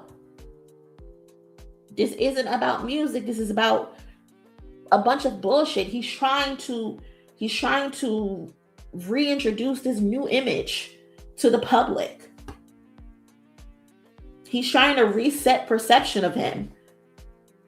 Drake, we all watched you get your ass whooped in 4K. We know who you are now. We watched you pretend. We watched you say you this, you that. Your mask slipped, bro. We see the bitch in you. We see it. And we're always going to see it. Especially when you're suing. That's bitch shit. A real nigga would have took his L on the chin, went in the booth, and came back and delivered good material. But no, you took the bitch route where you're still pretending to be tough. You're hiding behind Party Next Door because you were scared to release an album on your own. So you lean on Party Next Door in case it flopped. And you can just say, oh, this is a collab album. It doesn't really count. You're relying on streamers to boost you because you know they so starstruck. They want to be aligned with you.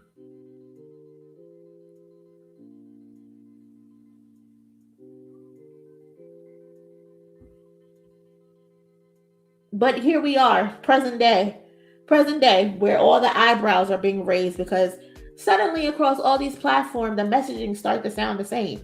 You got people like DJ Academics, Isaac Hayes III. I know your father hates you, Isaac Hayes III. You big face bitch. I know your father hates you. Like, this is what you have turned your father's legacy into. Your father's legacy is now having a son who dick rides Drake. I know your father is turning in his grave that this is what you have become. But you got artists as well, like The Game, Cameron, who's on his platform, something I miss you, Poppy. You got Jim Jones, old ass, talking about, oh, we need to hear Drake in the club. Meanwhile, your fucking landlord is kicking you out of your fucking studios and shit. You got Boosie Badass talking about somebody should have helped Drake. Help him for fucking what? If he that nigga, why he need help? Y'all wanted him to tag team little old Kendrick, the person who y'all say ain't nothing. Y'all wanted him to tag team Kendrick Boosie? That's what you're saying? Y'all all have the same message. Hip hop hit a wall. Hip hop is not doing good. Hip hop is not the same. Drake is needed. Everybody should have helped Drake. Y'all all keep regurgitating the same bullshit. Shut the fuck up. Just shut the fuck up. We are tired of hearing it. We're tired of hearing it.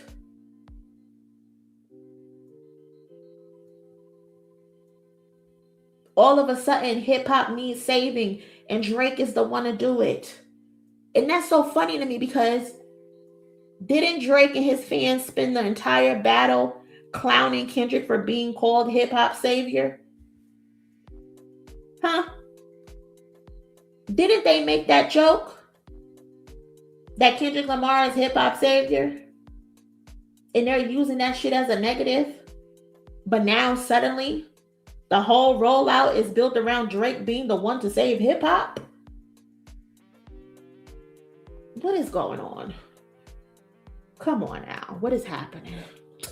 What the fuck is happening? Y'all went from clowning Kendrick about being hip hop savior, and now y'all are all riding on the promotion that Drake is gonna come save hip hop. All right. Tell me anything. Kendrick really did a number on these folks because the switch up is crazy. The contradiction is crazy. Like, they are a walking contradiction. The fans, Drake, all of y'all, a walking fucking contradiction.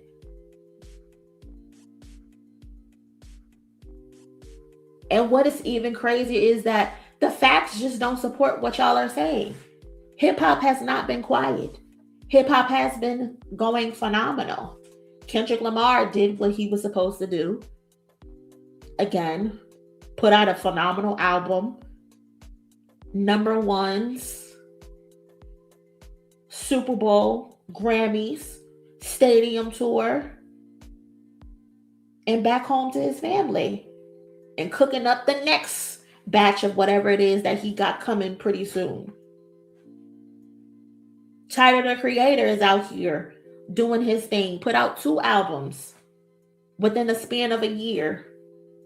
Tyler is pushing creativity, phenomenal performer, phenomenal tour, successful tour.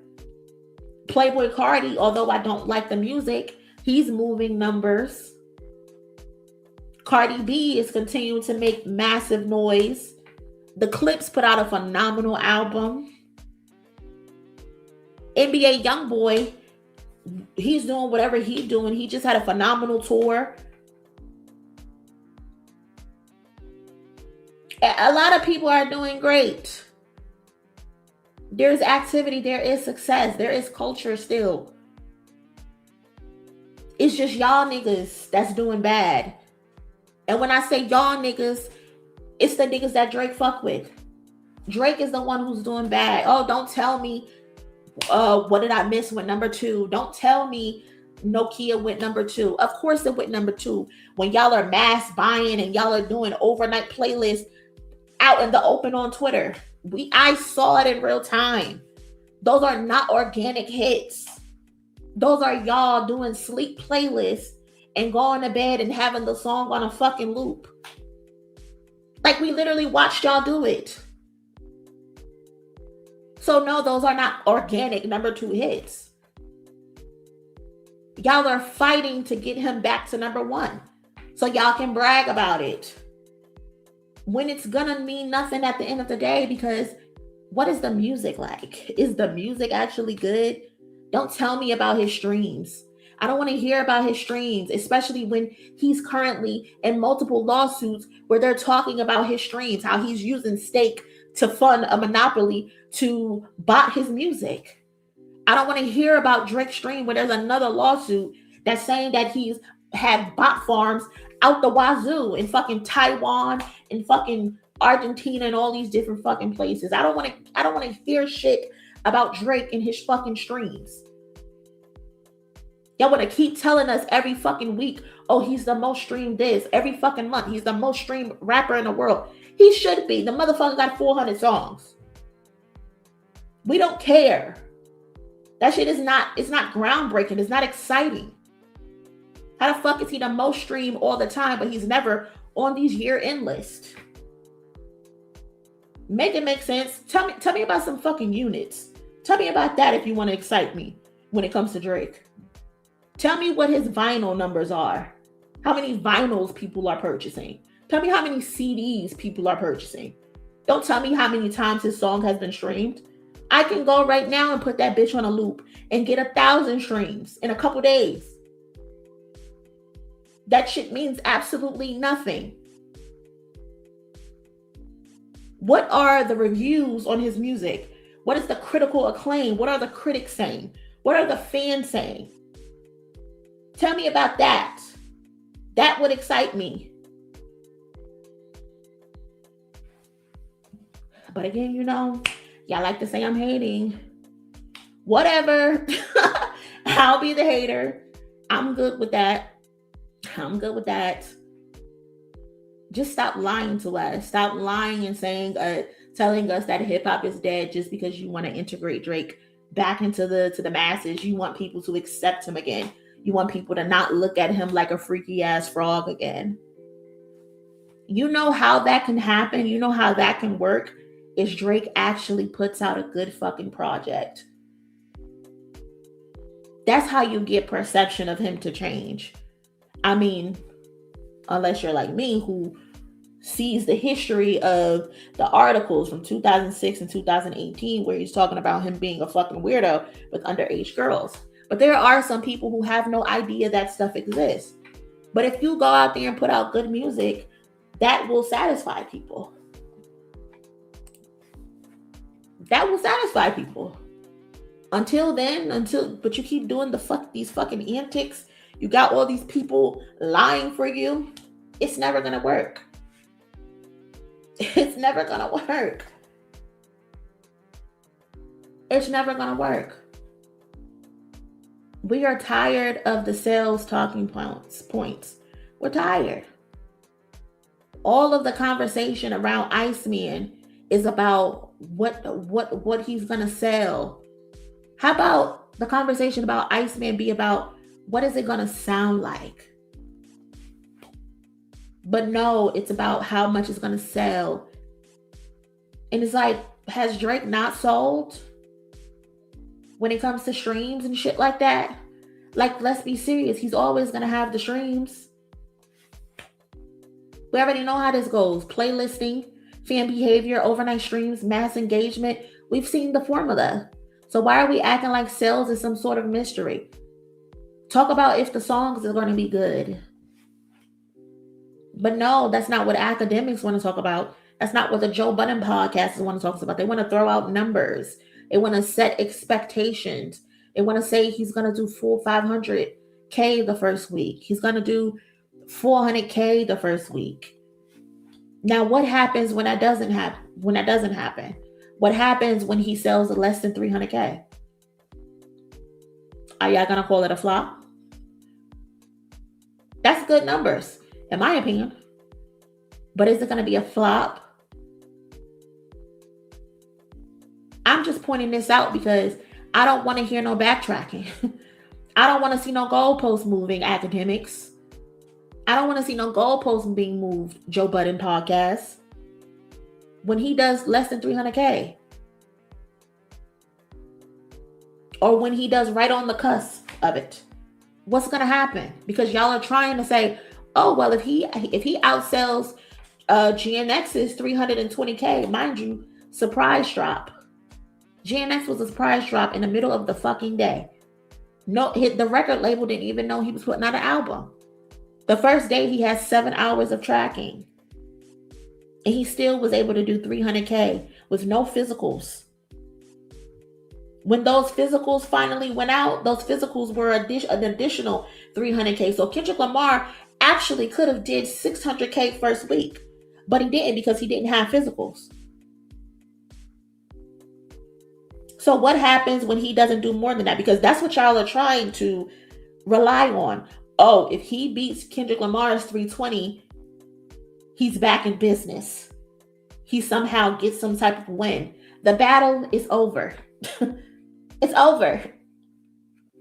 It's over. I see them now already on the timeline making excuses. Oh, UMG this. Oh, UMG that. They're not really promoting it. Why the fuck would UMG promote his album? He's suing them. He's lucky they're even letting him put out an album. Because if I was Lucian, that bitch wouldn't be able to put out shit until that case was dismissed or dropped. Stop with the bullshit narratives, bro. Stop lying. If y'all want people to just accept him, how about you just come out and say, please accept him back? If that's how y'all want to integrate him back into this shit, just come out and say, please let him back. He's felt enough heartache and pain.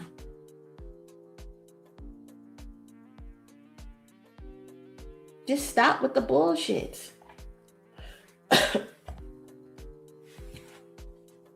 But back to the numbers thing, because I need people to understand numbers do not mean quality. Numbers don't tell me if the music is good, especially the first week. If we want to talk about numbers, talk to me about numbers after the first 3 months. If you want to talk to me about numbers, tell me about numbers after the first year. Talk to me about numbers after the first 5 years. If the album is still on the charts, if the album has some type of certification, that's going to tell me the truth in the long run. Because the first week, everyone is just being bombarded and trying to go listen to the music and hear what it is that it's going to say. So the numbers are automatically going to be inflated. What is the drop? What does the drop off look like after the first 4 weeks? That tells me the real story, not the first week. That just tells me everyone is nosy and everybody want to hear what the fuck is going on. The numbers tell me the truth after the first 4 weeks. The numbers tell me the truth when you're on that vinyl list at the end of the year. You know, the list that Kendrick Lamar is consistently on. You know, the list that Tyler, the Creator, is also consistently on, because people are going out there and buying their actual fucking vinyls. People are actually going out there and buying their fucking CDs. They're not just streaming the music. They're streaming the music and they're going to buy the physicals. Buy physicals if you can, people. Because this streaming shit about to all come to a halt pretty soon. I'm positive of it. Because this shit can be manufactured and faked. Streaming might be the worst thing that happened to music. Might be the worst thing that ever happened to music. So let me stop ranting, but to bring all of this together, this integration feels very coordinated. The narratives that's being pushed, that hip hop is struggling. The narrative to position Drake as a solution and as the savior after him and his fans tried to poke fun at Kendrick Lamar for being hip hop savior. Now he wants to be crowned and looked at as someone who's about to save hip hop. It's so funny. These people want Drake back at the top. They can't function without Drake. A lot of these people have monetary investment in Drake. If you didn't know, now you know. A lot of them have monetary investment in Drake. Drake has his hands in a lot of things. People don't even know Drake has connection to Complex magazine. The owner of Complex had an entity that Drake invested in. People don't even know that. Drake has his hands in a lot of shit. So when Drake does well, a lot of people do well. So that's why you see them going out of their way to prop Drake up and platform Drake. This idea that Kendrick had the media and all of these people on his side in the beginning, a bold-faced lie. We all was there. We seen the headlines, Billboard. We seen the talking points, Breakfast Club, Fat Joe. We all remember the shit that y'all was saying. But y'all gotta stop with the fake narratives. It's so predictable. Y'all want Drake back at the top because y'all are invested in him. And it's easy for y'all to market one person. It's easier to monetize. It's easier to control. And Kendrick Lamar, unfortunately, is the disruptor. Kendrick Lamar disrupt that. Kendrick Lamar has been the thorn and the pain in y'all's side. And mind you, he's being the thorn and pain in y'all's side without even saying anything. That's the crazy part. Kendrick ain't flooding the market. He doesn't rely on constant visibility. He doesn't move how the system expects him to move. So instead of adjusting the system, they just adjust the narrative and they push a narrative. Meanwhile, Kendrick Lamar is giving them nothing. They can't eat off of him the same way that they can eat off of Drake. And they mad about it. They mad about it. They want Kendrick Lamar to be visible. They want Kendrick Lamar to be active when they say so. And Kendrick Lamar doesn't do that.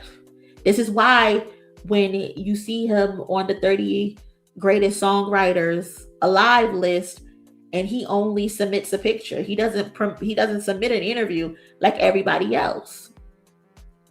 I'm not allowing you to eat off of me. I'm not allowing you to get clicks. You better take these pictures and call it a fucking day, nigga.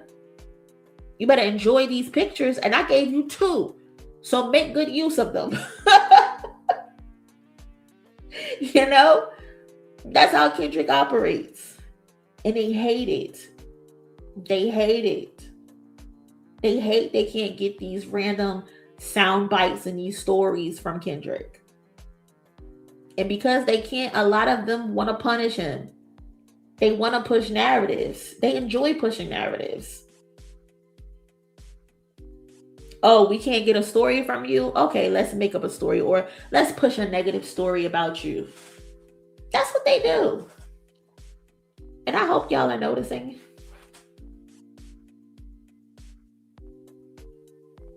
This reset attempt with Iceman is flopping. This shit is nothing more than just spectacle.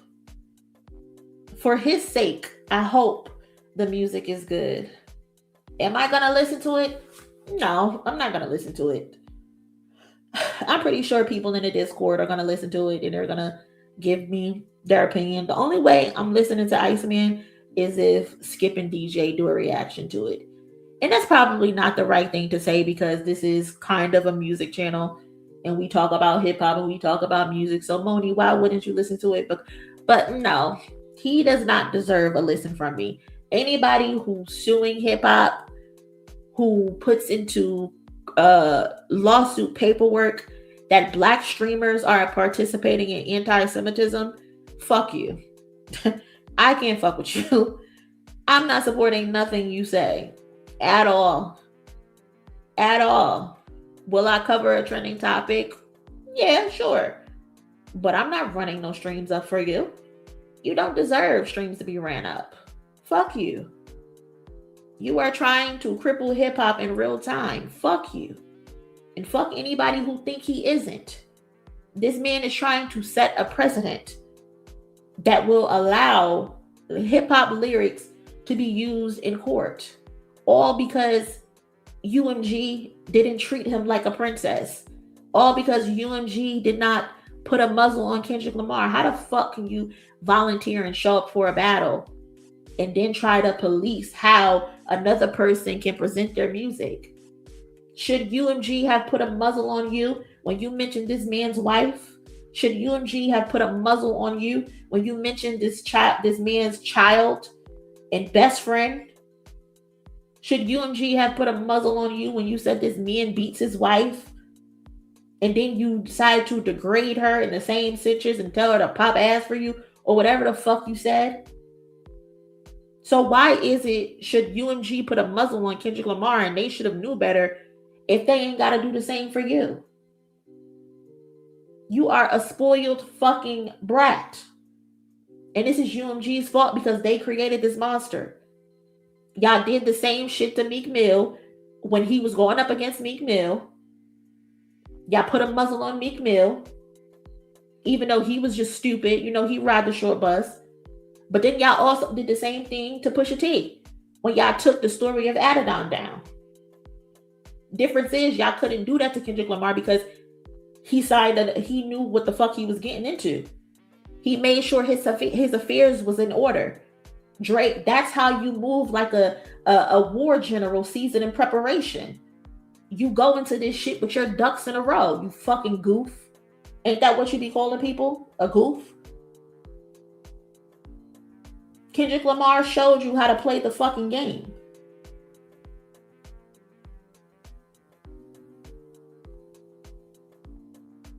So again, for his sake, I hope Iceman is good. I hope it's well, because the talking points are going to be nasty. It's going to be nasty, bro. Your fans are going to pump it up and try to pretend like it's good and all of this. You know, they're going to do their sleep playlist and shit like that. But I hope you actually do some innovative shit like Gordo is saying. I really hope you do something innovative for Drake's entire career. Has he ever done anything that's innovative? I don't know. Maybe I missed it. I mean, I think I've followed Drake's career pretty well, but I don't know him to do anything that has been groundbreaking besides sell a lot of records. There's a lot of artists who have sold a lot of records in their time.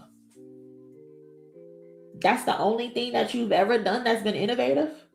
You've never actually changed the game and done anything that's groundbreaking. So I don't know what's going to change this time around.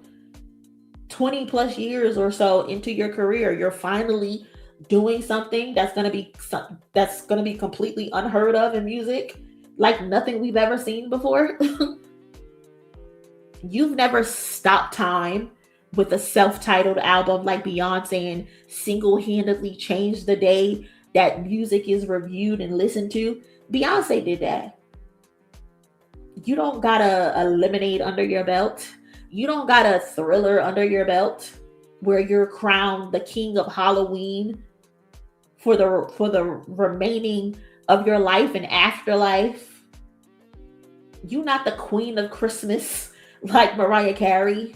You didn't make fucking To Pimp a Butterfly, nigga.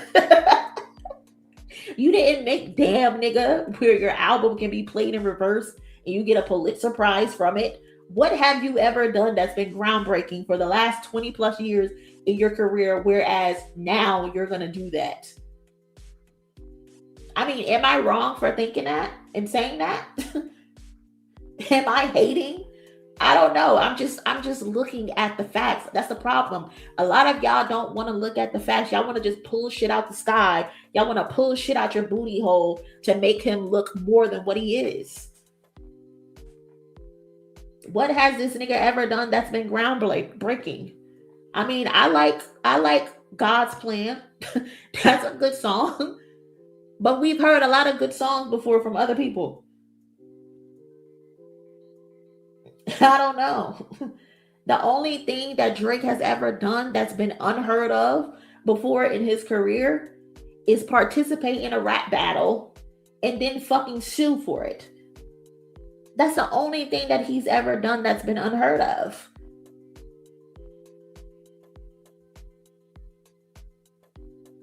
Again, am I hating? Sure, probably. But you can't call me a fucking liar. I know that much. I know that much. You can't call me a fucking liar, and you can't disprove anything I fucking say. So excuse me for saying the quiet part out loud. I know they want to integrate you back into hip hop. I get it. I understand. I really do. I promise I understand. But it's not gonna be done this way. With you lying and you saying that Drake has been missing and that he hasn't put out any music for a long time and that hip hop needs saving and hip hop needs him. That's not the way to go about doing this, nigga. The way to go about doing this is actually putting out good music.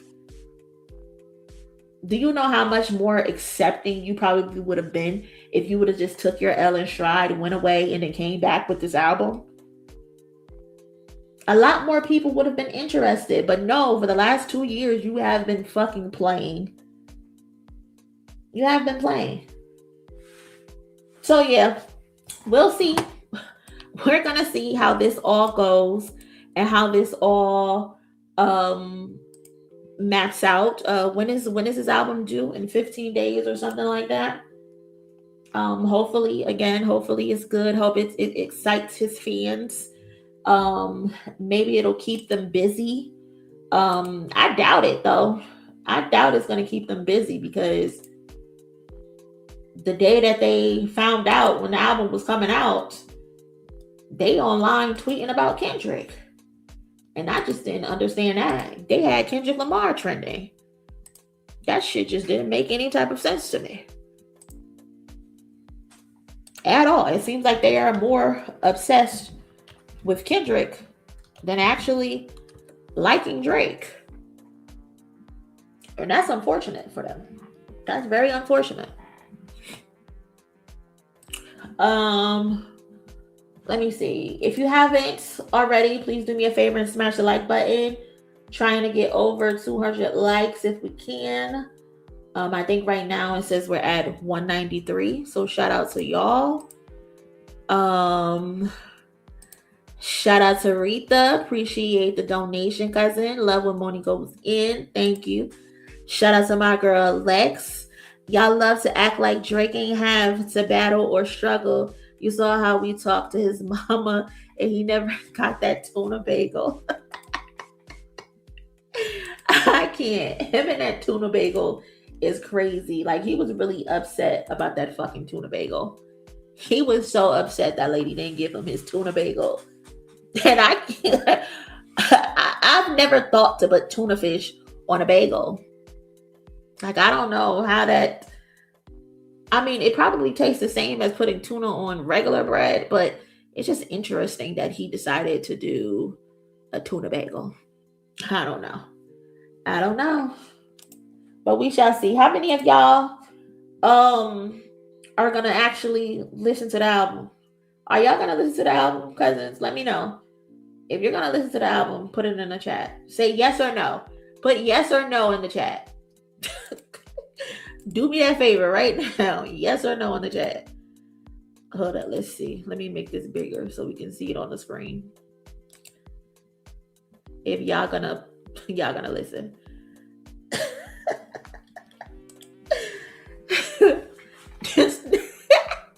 Locomotion said, hell no.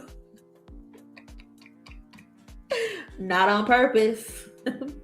Y'all play too much. Fuck no. Negative. Haven't done that in years. Y'all ain't shit. Dave so real. Hold on, where's comment at? Yeah, but to hate, to be honest. You know what? I'm not even mad at you. Real nigga.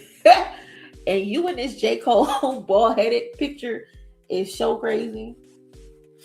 I can't even deal. Oh my God. Y'all ain't right. Y'all ain't right. We'll be streaming Not Like Us. Hey India, what's up, cousin? I'll watch reaction videos on Iceman. That makes the most sense. I would rather give the view to somebody else. Nigga said, hell no. On YouTube, the numbers don't count. Not you found the loophole, Dante. Cousin said, I found the loophole. They not counting YouTube no more. So we're gonna watch it on YouTube. We're gonna listen on YouTube. That's funny. You know, no like Shaq gonna play it, but I'm not streaming the damn thing. Of course, Shaq is. Of course. Well. Iceman. That's exactly how he's gonna open a video. Exactly how he's gonna open a video. I can't. Nah, man, I don't intend to watch that shit.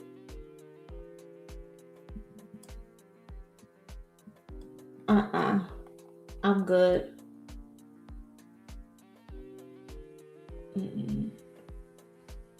I am so good on that shit. Let me see. Let's look. 5-3. Oh, they price gouging. They price gouging out here for Baby Keem tickets. Do y'all think Kendrick is gonna pull up to the Baby Keem concert when he hit LA? I think he is, Baby Keem. I think he's gonna pull up and he's probably gonna perform with Baby Keem. That's happening on the 3rd, which is what? Friday, Saturday, Sunday, Monday. I think the 3rd is Monday.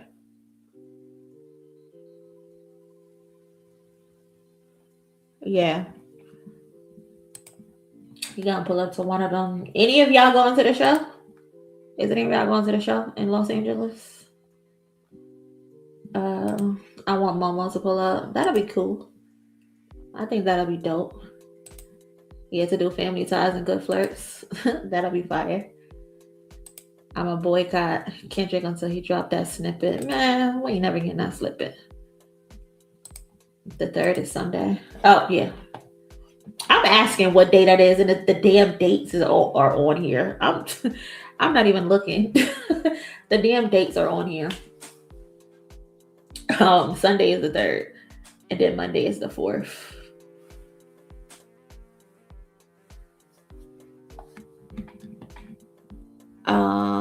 The Isaiah Rashad album drops at midnight. Yeah, it does. Isaiah Rashad drops tonight at midnight. I'm not even sure if I'm gonna listen tonight or tomorrow. I don't be having time to listen to albums and shit these days. Like, I feel like I only like to listen to albums if I could really sit down and really hear the album.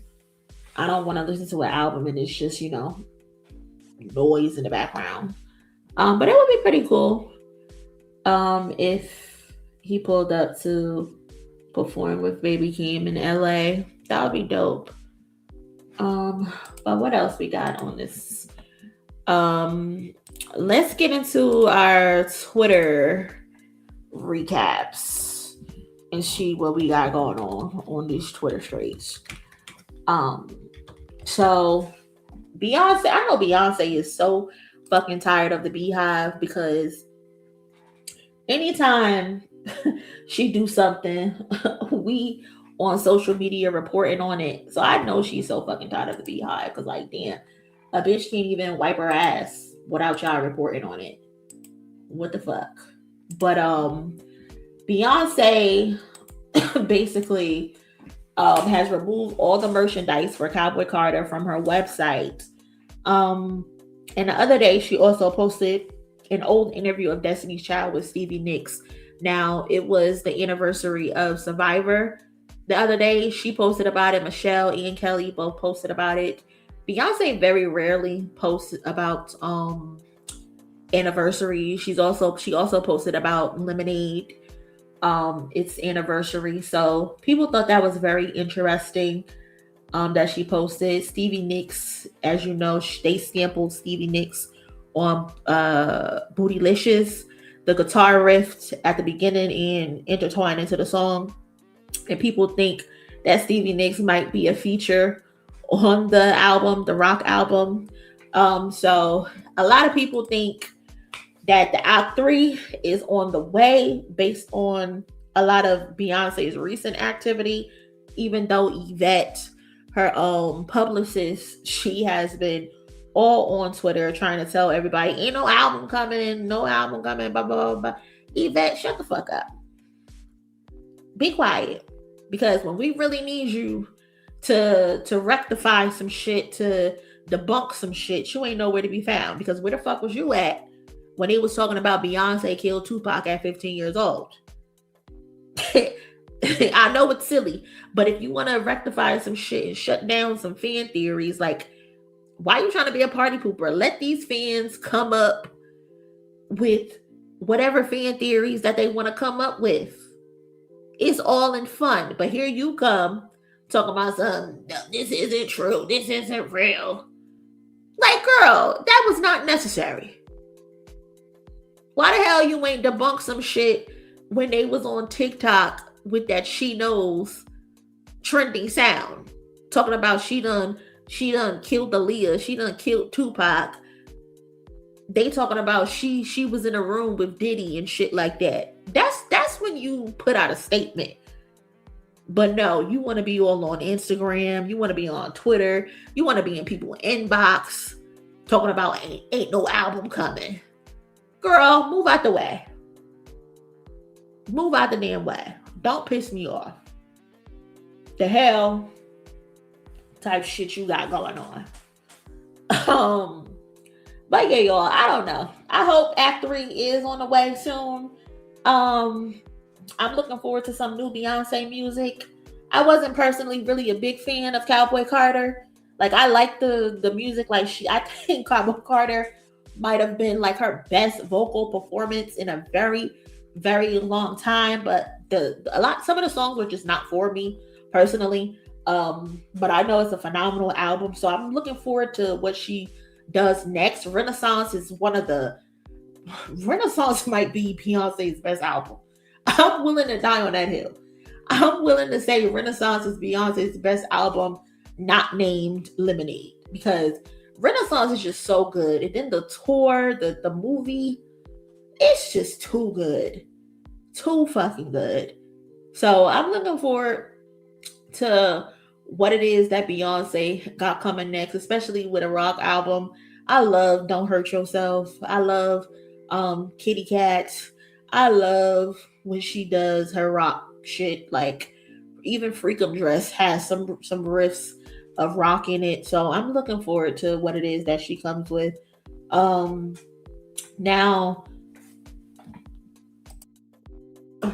somebody said, will her work husband be on here? It would not shock me if he is on here. He's always involved in some type of shit she got going on, regardless if he's on the album or if he's not on the album. He was on the album. He was on Renaissance. He was on Lemonade. He was on no, he wasn't on Cowboy Carter. So it would not shock me if he was on what was the Black is King. He's on that album. And then when he's not even on the album, his music is at least on the tour. The music that Blue Ivy dances to is usually his song. One of his songs mixed up into what it is that she got going on. I think she even used TV Off during Cowboy Carter tour at one point in her stage design. So 9 times out of 10, he's gonna be on that damn album. And if he's not on the actual album, he'll probably be on the deluxe version of the album. She somehow, some way, find a way to incorporate that nigga in the album, some way, somehow. So I'm looking forward to it, to see what it is that Miss Beyonce Janelle Knows Carter comes up with. I'm excited for sure. I'm also excited for the rock elements on the album. Me too. I can't wait. I really can't wait. I don't care what you're talking about. I love Cowboy Carter. I mean, hey, if you like it, you like it. And you know what's funny? I don't like Cowboy Carter, but I love her Christmas performance of Cowboy Carter. Phenomenal, flawless, amazing. It's just those songs are just not my go-tos. So yeah. But yeah, we will be here with bells on and whistles on, ready for whatever it is that Beyonce drops off at our doorstep. Okay, we will be waiting. What do I got next? What do we got next? BET Awards. Excuse me. Druski is apparently going to Jamie be. Foxx, I'm hosting. Druski is going to be hosting the BET Awards. if you are interested in that. I don't know. This low key feels like a recession indicator that they got Druski hosting the BET Awards. This could either go really, really good or really, really bad. So, I usually watch the BET Awards, so I'll probably watch this as well and see what happens. But interesting that we now have Instagram and YouTube comedians hosting award shows. I mean, I wouldn't mind if Kevin Hart did it again for the second year. Shit, if you want, go back and get fucking Monique. I know she's not everybody's favorite these days, but she was a phenomenal host. She was a phenomenal host. So I don't know, but shout out to Druski. Maybe he'll bring out Erica Kirk. Maybe he'll bring her out and they squash their beef or whatever it is that they got going on. Maybe that. I don't know. But yeah, shout out to Druski. 2026 BET Awards. BET Awards. And can't nobody get out. Welcome to the 2026 BET Awards. I guess, man. I guess. Yeah, Monique killed it. Monique was fire. Monique was fire both years in a row. Shahi wasn't funny in this clip. He's not a stand-up comedian. He does skits. He won't translate next. Yeah, I don't look at Druski like a comedian. I look at him like a skits comedian. So I mean, we'll see. We'll see how it goes. Who's performing at the BET Awards? I don't think they announced anybody yet. I don't think, yeah. But we'll see how it goes. We'll see. Congrats to Druski, I guess. Congrats to that man. Next up, who we got? Next up, Megan Thee Stallion and Klay. Megan Thee Stallion and Klay, because Klay is being weird. So as we know the situation that happened with Megan Thee Stallion. She took to the internet and she revealed how Klay Thompson cheated on her. Klay Thompson was telling her how he doesn't want to be monogamous. He's getting cold feet and all of that shit, despite the fact that he done had this girl around his mama. He done had this girl around his daddy. She in the house cooking for him, for his white family members. You know, he done named a boat after this girl, done bought this girl a house, done bought this girl her dream car, all types of shit, just to find out that he was cheating and he's not ready to be monogamous. So Klay Thompson has been on the internet acting like he's unbothered. He has no care in the world. I think he even was on Instagram Live the other day, maybe yesterday, and he's on Instagram Live talking something about, I'm happy to be back, quote unquote, on the water, on his boat, and he's having a drink and shit like that. But apparently Klay Thompson is bothered because he's on Instagram leaving comments under fans' post because a fan had called out Stephen A. Smith, who was disrespecting Megan Thee Stallion, by the way. The fan is calling out Stephen A. Smith, calling him a weirdo, and then Klay Thompson gonna comment, talking about something the fan need to go touch grass. No, bitch, you need to go touch grass. How about that? But let's listen to what the fan had to say. Talking about it. He don't deserve talking about it. He don't deserve that. He's a great NBA player and a future Hall of Famer. But he's also a cheater, pussy nigga.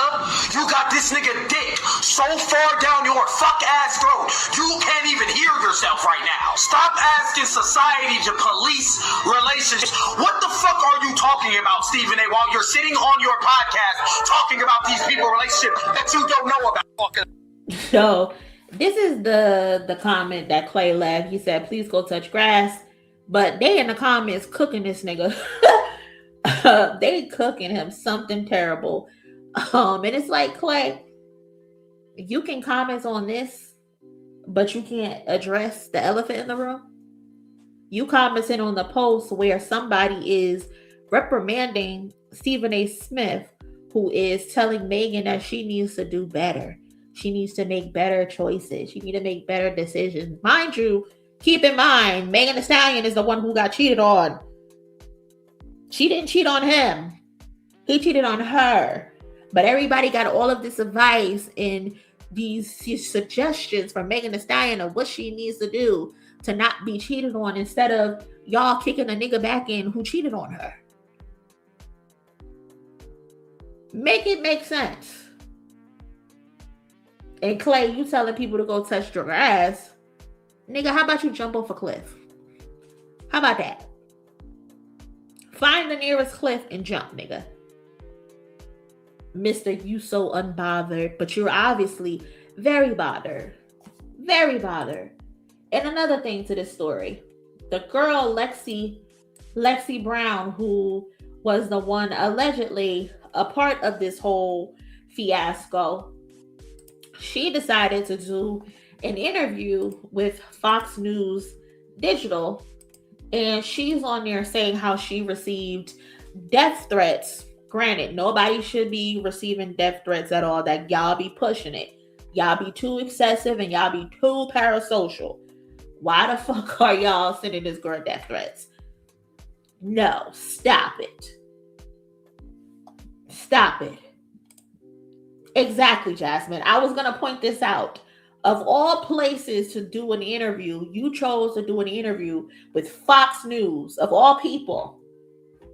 Of all people, Lexi. Fox News? Are you fucking stupid? But anyway, she's doing this interview and she's saying how she's receiving death threats. That's wrong. And she was saying how, I think she said that Megan should come out and say like she has nothing to do with this. So let's listen to what she said. Me and Klay do know each other because we both play professional basketball. I would have considered him a friend. I do not know Meg Thee Stallion at all. You know, today, like I'm still the only person that has denied this entire situation of my involvement and claim that this is 100% false. And the fact that I'm still the only one that is defending my name, I have no idea how to process that. And that's the last thing that I'm like struggling to process, is that there's this massive outcry for protecting Black women and nobody has mentioned Lexi Brown's name in any of those conversations. I wouldn't have minded if either one of them came out and said it, because at the end of the day, they're the ones that are in the relationship. They're the ones that are dealing with this, and they're the ones who are communicating with each other. So one of them, if not both of them, know that it was not me. It could come from one of their teams. It could come from somewhere. The truth is over there somewhere. And I was expecting it to reveal itself from that side of it, the side that actually has the issue. Because again, I have no idea what is going on. I have no involvement. I've had no communication at all whatsoever during their relationship. So for them to just allow me to get dragged, for a lot of people to allow me to get dragged through the mud for, I don't know, it seems like 4 days now, knowing 100% what was being said was false, that surely somebody would step in and say, no, this is a lie. Please point your fingers somewhere else, or don't point them at all, but don't point them at Lexi. And by the time the game was over, it had not happened. And, I said, you know what? I'll give it a little bit more time. Surely somebody that knows the truth, and that is almost everybody involved, knows that I was not involved in this situation at all, would surely step in and say something. And it didn't happen. I was getting threats on my life. I was getting threats on my health. My family started getting comments and threats from people. I've had to hire security to travel with me places. So it got to a point where I just was scared for myself. Okay, so that was Lexi. No idea what. So that's Lexi, and she's saying how she had to hire security in all of this, and she's getting threats on her life. Terrible. And she wants someone to come out and defend her and say she has no involvement in all of this. Lexi, girl, nice to meet you, girl. Megan Thee Stallion is not going to come out and say anything for your benefit. If she does, that will be nice and all, right? But I don't expect Megan Thee Stallion to come out and say anything for your benefit, because one, Megan Thee Stallion never inserted you into anything. The reason that you're inserted into this is because of your actions, sweetie. If I recall correctly, before this situation kicked off, there was a comment left on Lexi Brown's Instagram page that asked her something about her dealing with Klay Thompson. She didn't respond to it. What she decided to do was turn her comments off. She turned her comments off, and then she went about her business. I think she ended up having a game that day, so I get it. You know, she got more important shit to worry about. But she turned her comments off. There's the picture of something with her and her close friends. Lexi, you're also friends with Klay Thompson. When the news officially broke that you were the one, quote unquote, involved in this situation, you unfollowed Klay Thompson and Klay Thompson unfollowed you. Or it was a double block, maybe, so to speak. Whereas I block you, so it's going to unfollow you. It's going to make you unfollow me too. But there's a YouTube channel. I mean, not a YouTube channel, a Twitter account that literally monitors every time an NBA player loses a follower. They screenshotted Klay Thompson literally unfollowing you the moment the news broke that you were the one involved in this. That is why your name was brought up in this situation. Not because Megan Thee Stallion mentioned it, not because Klay Thompson actually mentioned your name. What happened is the screenshot went viral of him unfollowing you while people are accusing you of being the woman that he was fucking. That's what happened. That's what made this whole shit go viral. Again, you don't deserve to get death threats. I think people go too fucking far. Shit becomes too extreme. But sister girl, that's what happened. Klay Thompson is a fucking idiot because why would he unfollow the woman that they're claiming he's cheating with? And if anybody should come to your defense, I do think if you're not involved, Klay Thompson should come to your defense. I 100% agree with that. Klay Thompson should come to your defense because one, he's your friend. You admitted that y'all have some type of relationship, whether that's through basketball, whether that's through y'all families. He knows you. Megan Thee Stallion doesn't know you. She doesn't know you at all. She doesn't know for sure if you were fucking her man or not. But because Klay Thompson is your friend, he should be the one to come on the internet and say, hey, y'all, no, Lexi has no involvement in anything that's going on right now. Please refrain from mentioning her or attaching her to the situation. But instead, no, you know what Klay Thompson is fucking doing? Klay Thompson is harassing random fans who are defending Megan Thee Stallion on the internet. That's what Klay Thompson is doing, girl. Klay Thompson not thinking about you, sister. And that's your friend. You said that he's your friend. Y'all have some type of connection. Your friend should have went out his way and had your back. But he didn't because he's too busy telling other people to go touch grass. If you're going to be upset at somebody, be upset at Klay Thompson. Be upset at Klay cheating motherfucking Thompson. That's who you should be mad at. Megan Thee Stallion does not owe you a fuck thing because she did not mention you. She did not point at you. All she did was come on the internet and say, hey, me and Klay Thompson are broken up. This motherfucker's a cheater. This motherfucker said he's scared of being monogamous. That's the only thing she said. And Klay Thompson, like a fucking fool, unfollowed the woman who they were claiming is the one who broke up his relationship. Be mad at Klay Thompson, girl. Be mad at Klay Thompson.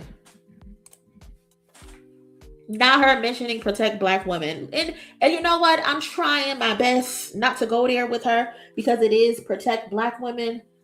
But I already got my gripes with Miss Lexi Brown.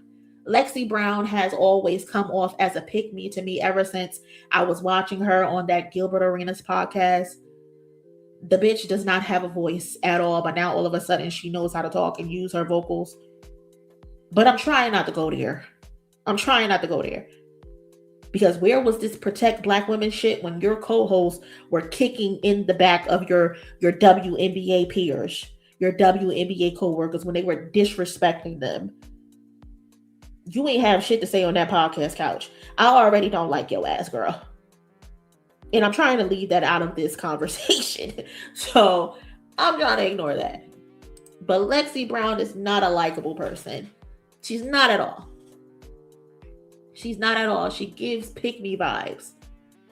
And she's been doing that a long fucking time. Not Lakia. What is her freaking name? Rakia. When Rakia was on the Lakers, and you're at the LA Sparks, and your ass was there taking up her minutes, when you know you shouldn't have been on the fucking court playing, girl, don't piss me off, Lexi Brown. I got a bone to pick with your ass. If you watch the WNBA, you know exactly what the fuck I'm talking about. But anyway, girl, I'm sad that you're getting death threats. You do not deserve that at all, sister. That's too far. But thinking you gonna get Megan Thee Stallion to get on the internet and say what you doing, what you don't deserve, girl, please. You got a better chance of winning a WNBA championship this year, and you ain't winning that either. So just go ahead, sister. Just chalk it up and just go on about your day. That's it. Just let it go, girl. Because it ain't happening. Megan Thee Stallion don't gotta come on the internet and defend you. She don't. And I don't expect her to. If she does, then that's nice. But no, she don't gotta do that. Move on with your life, girl. I don't know if I should be saying congratulations or not to Nas, but I guess congratulations to Nas because he was at the grand opening of his new casino thing that he has a partnership with.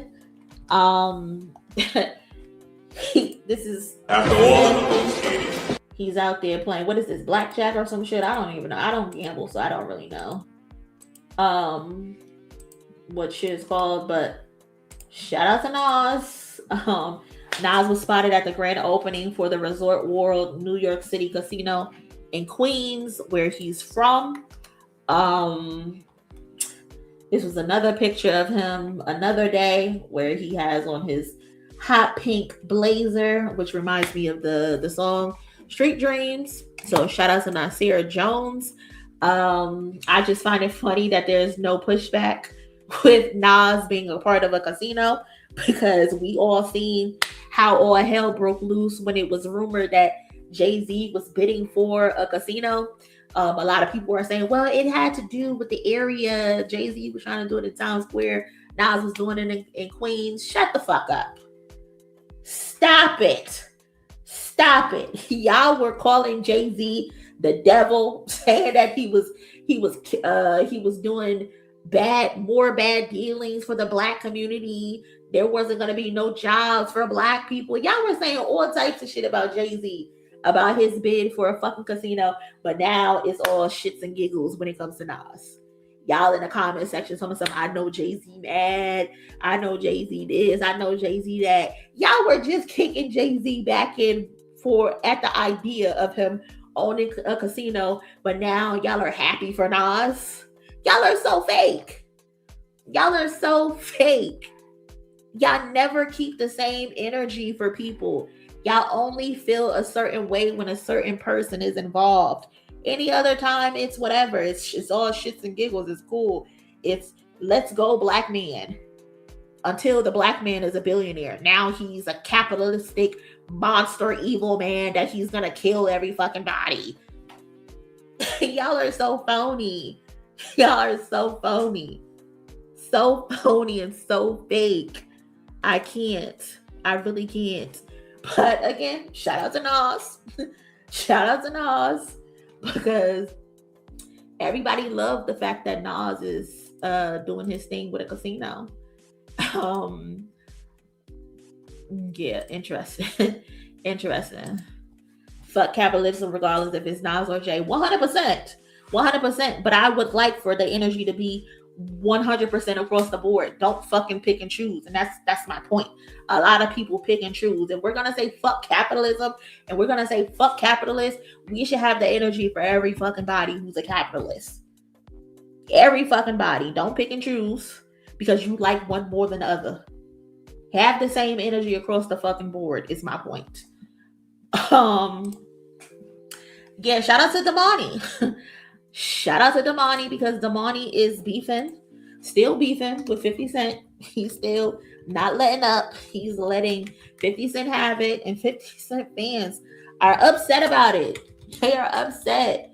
They're telling him that he needs to let go. He needs to move on, and he needs to stop clout chasing off of 50 Cent. So, for those who are not aware, Domani is still slapping 50 Cent up against the back of his head.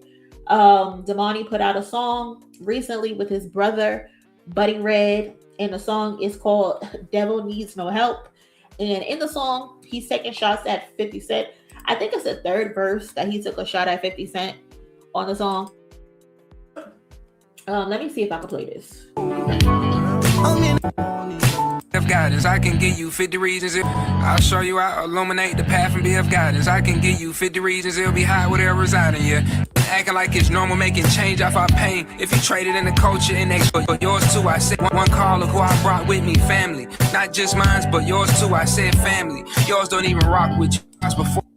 So, trying to avoid the copyright, but basically, in one of the lines, he said, I can give you 50 reasons. It'll be hot where they are residing. Come shop with me, selling food for thought 50. Back against the wall with one call. Look who I brought with me. Family. Not just mine, but yours too. I said family. Yours don't even rock with you. So, Domani is still on that. He is still on that. He still want all the smoke with 50 Cent. And 50 Cent fans are upset. They're like, oh, Domani needs to let go. They let's read the comments real quick. Hold on. Somebody posted this. What the hell's going on? Why are you so passionate about it? Like what the hell's going on? Bro, look. You suck, bro. You suck, bro. So shout out to Trap G's. He posted this. I guess he's a 50 Cent fan. Jers the Reaper, he said, how else will we know he exists? That's funny. I'm blocking the comments. Einstein Adonis said this whole bloodline trash. Tony Edwards said Gay Cole, your daddy made your stepmom every box in Atlanta, whatever the fuck that means. Earth to Love said please let it the fuck go.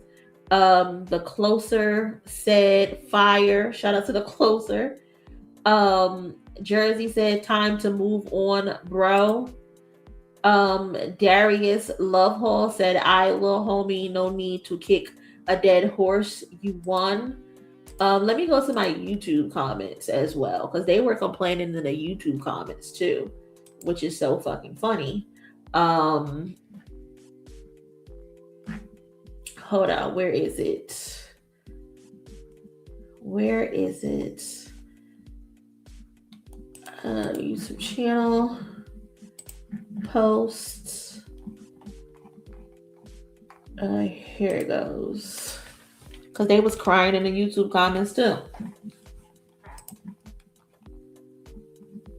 He said no retreat, surrender, Domani. Me personally, just let it go. I can't tell someone else how to move. Okay, the 1 minute of shine is done. Let's move on. I understand a man fighting another man for life after his stepmom being publicly disrespected. 50 can take some shots again. The devil needs no love. Shout out to Bing. Where is that one comment at? Tiny ain't even your real mom. Plus 50 Cent alleging you got nothing to your name besides being T.I.'s kid. They take so much offense. They take so much offense.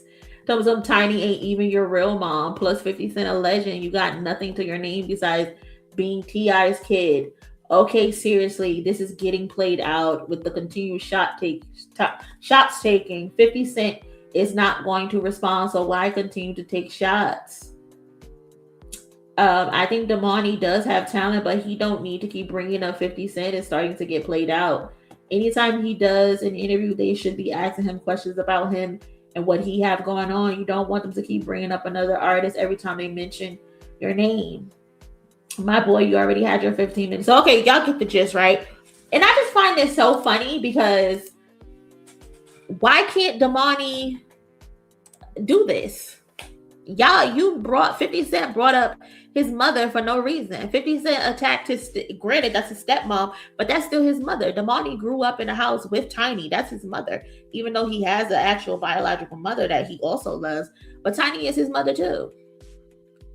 It don't matter because that's his stepmother that you saying that he can't defend her.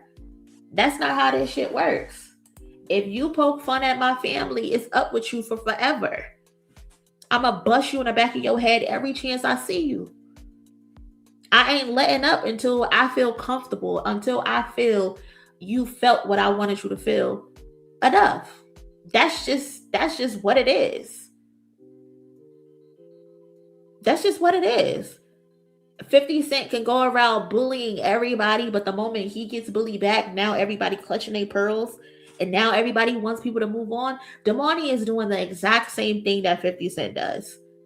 The difference is Domani is going into the booth and doing it, while 50 Cent goes on Instagram and harasses people and pokes fun at people and makes fun at people for no fucking reason. He be making fun of random people that ain't got shit to do with him. Now because the tables are turned, now it's move on and let it go. No, that's not how this works. Sometimes a bully gotta get bullied. And this time, it's just so happened to be T.I.'s son doing the bullying. No. Didn't he already release a song? Why continue to move on? Because you talk about my mother, I'm going to punch you in the back of your head every fucking time. I move on when I want to move on. Fuck out of here. Though, do anybody tell 50 Cent to move on when he was harassing Tiny for no reason? Get the fuck out of here. Get the fuck out of here. He ain't got to move on. He ain't got to move on. You put that boy's stepmother on the internet for no reason, unprovoked. I am going to come at you every chance I get until I'm satisfied. That's how this works. Niggas don't like it when a bully becomes bullied. And that's what this situation is. So no, we're not moving on. Keep slapping him, Domani. Maybe it'll encourage him to get in the booth and stop running the Instagram.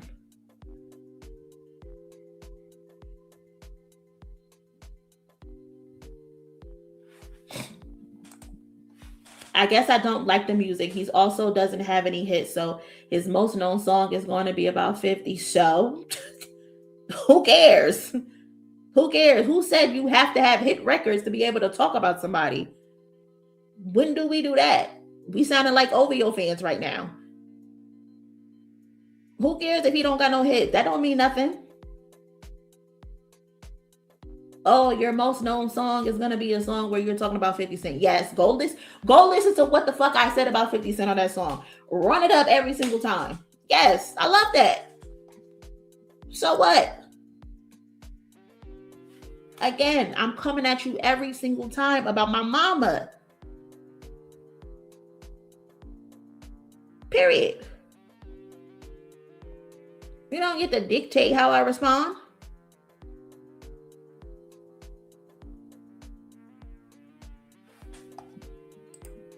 He's too focused on 50 release good music. Domani does have good music. You just aren't aware of his music. Simple. Domani actually makes great music. And his music is doing well. For him to be an underground artist, Domani is doing very well for himself.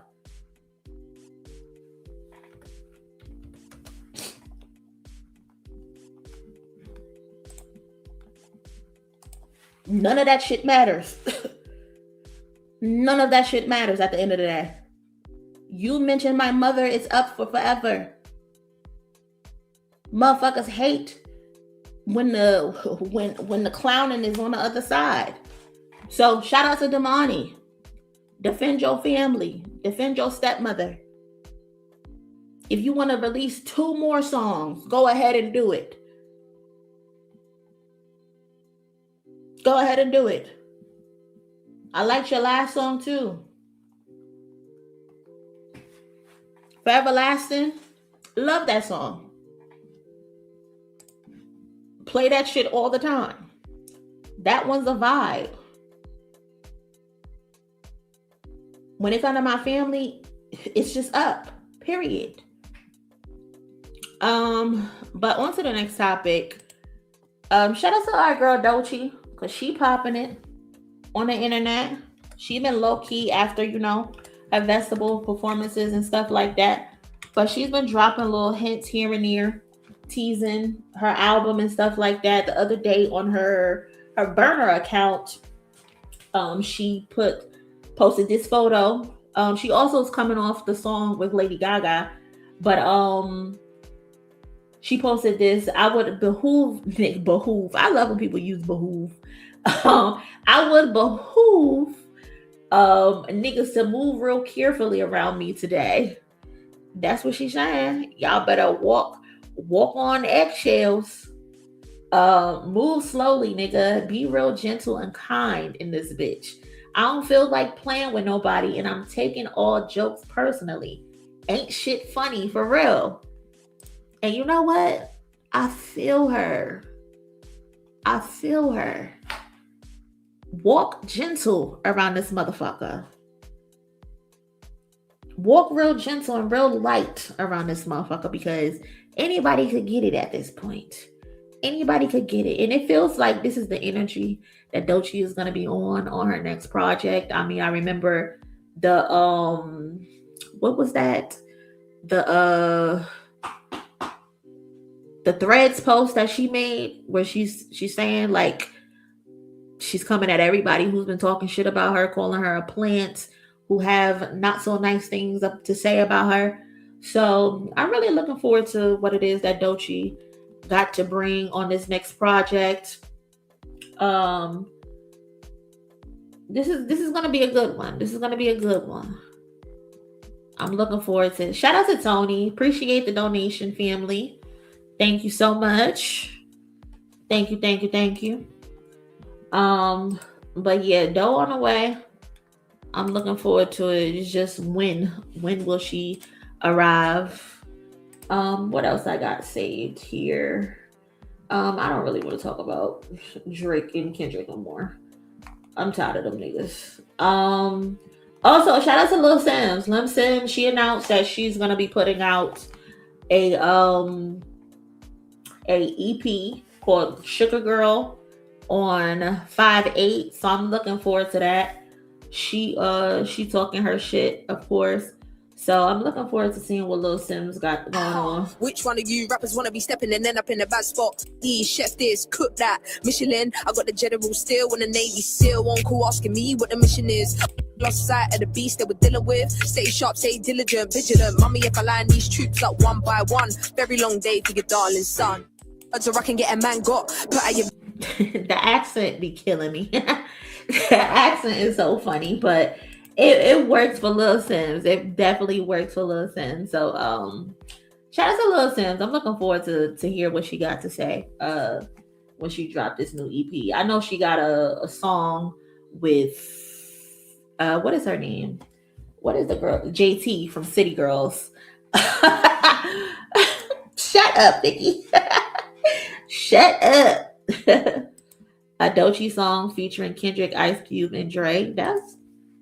Those interesting choices. But shout out to Lil Sims. The accent is a lot, but she be rapping her ass off. She definitely be rapping. We can talk about this tomorrow. I don't feel like talking about that today. I've had enough of the Drake and Kendrick topic. But we like 2 hours and 45 minutes in. I think I'm gonna wrap it up here for the night. It's a no for me too. Y'all ain't shit. Y'all ain't shit at all. Y'all really ain't. No. Y'all crazy. No. But I'm gonna wrap it up here. Appreciate everybody pulling up and chilling with me tonight. I appreciate y'all so much. Thank you for everybody who liked the video, the live stream. Thank you so much to everybody who joined in the chat. Also, thank you to everybody who sent donations to the channel. It does help me out a lot.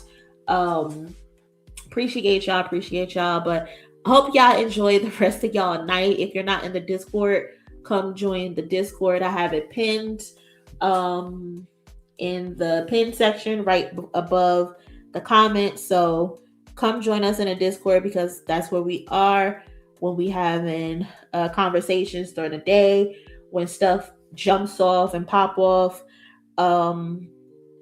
That's where we have it at. So appreciate y'all. Enjoy the rest of y'all night, and I will holler at y'all later.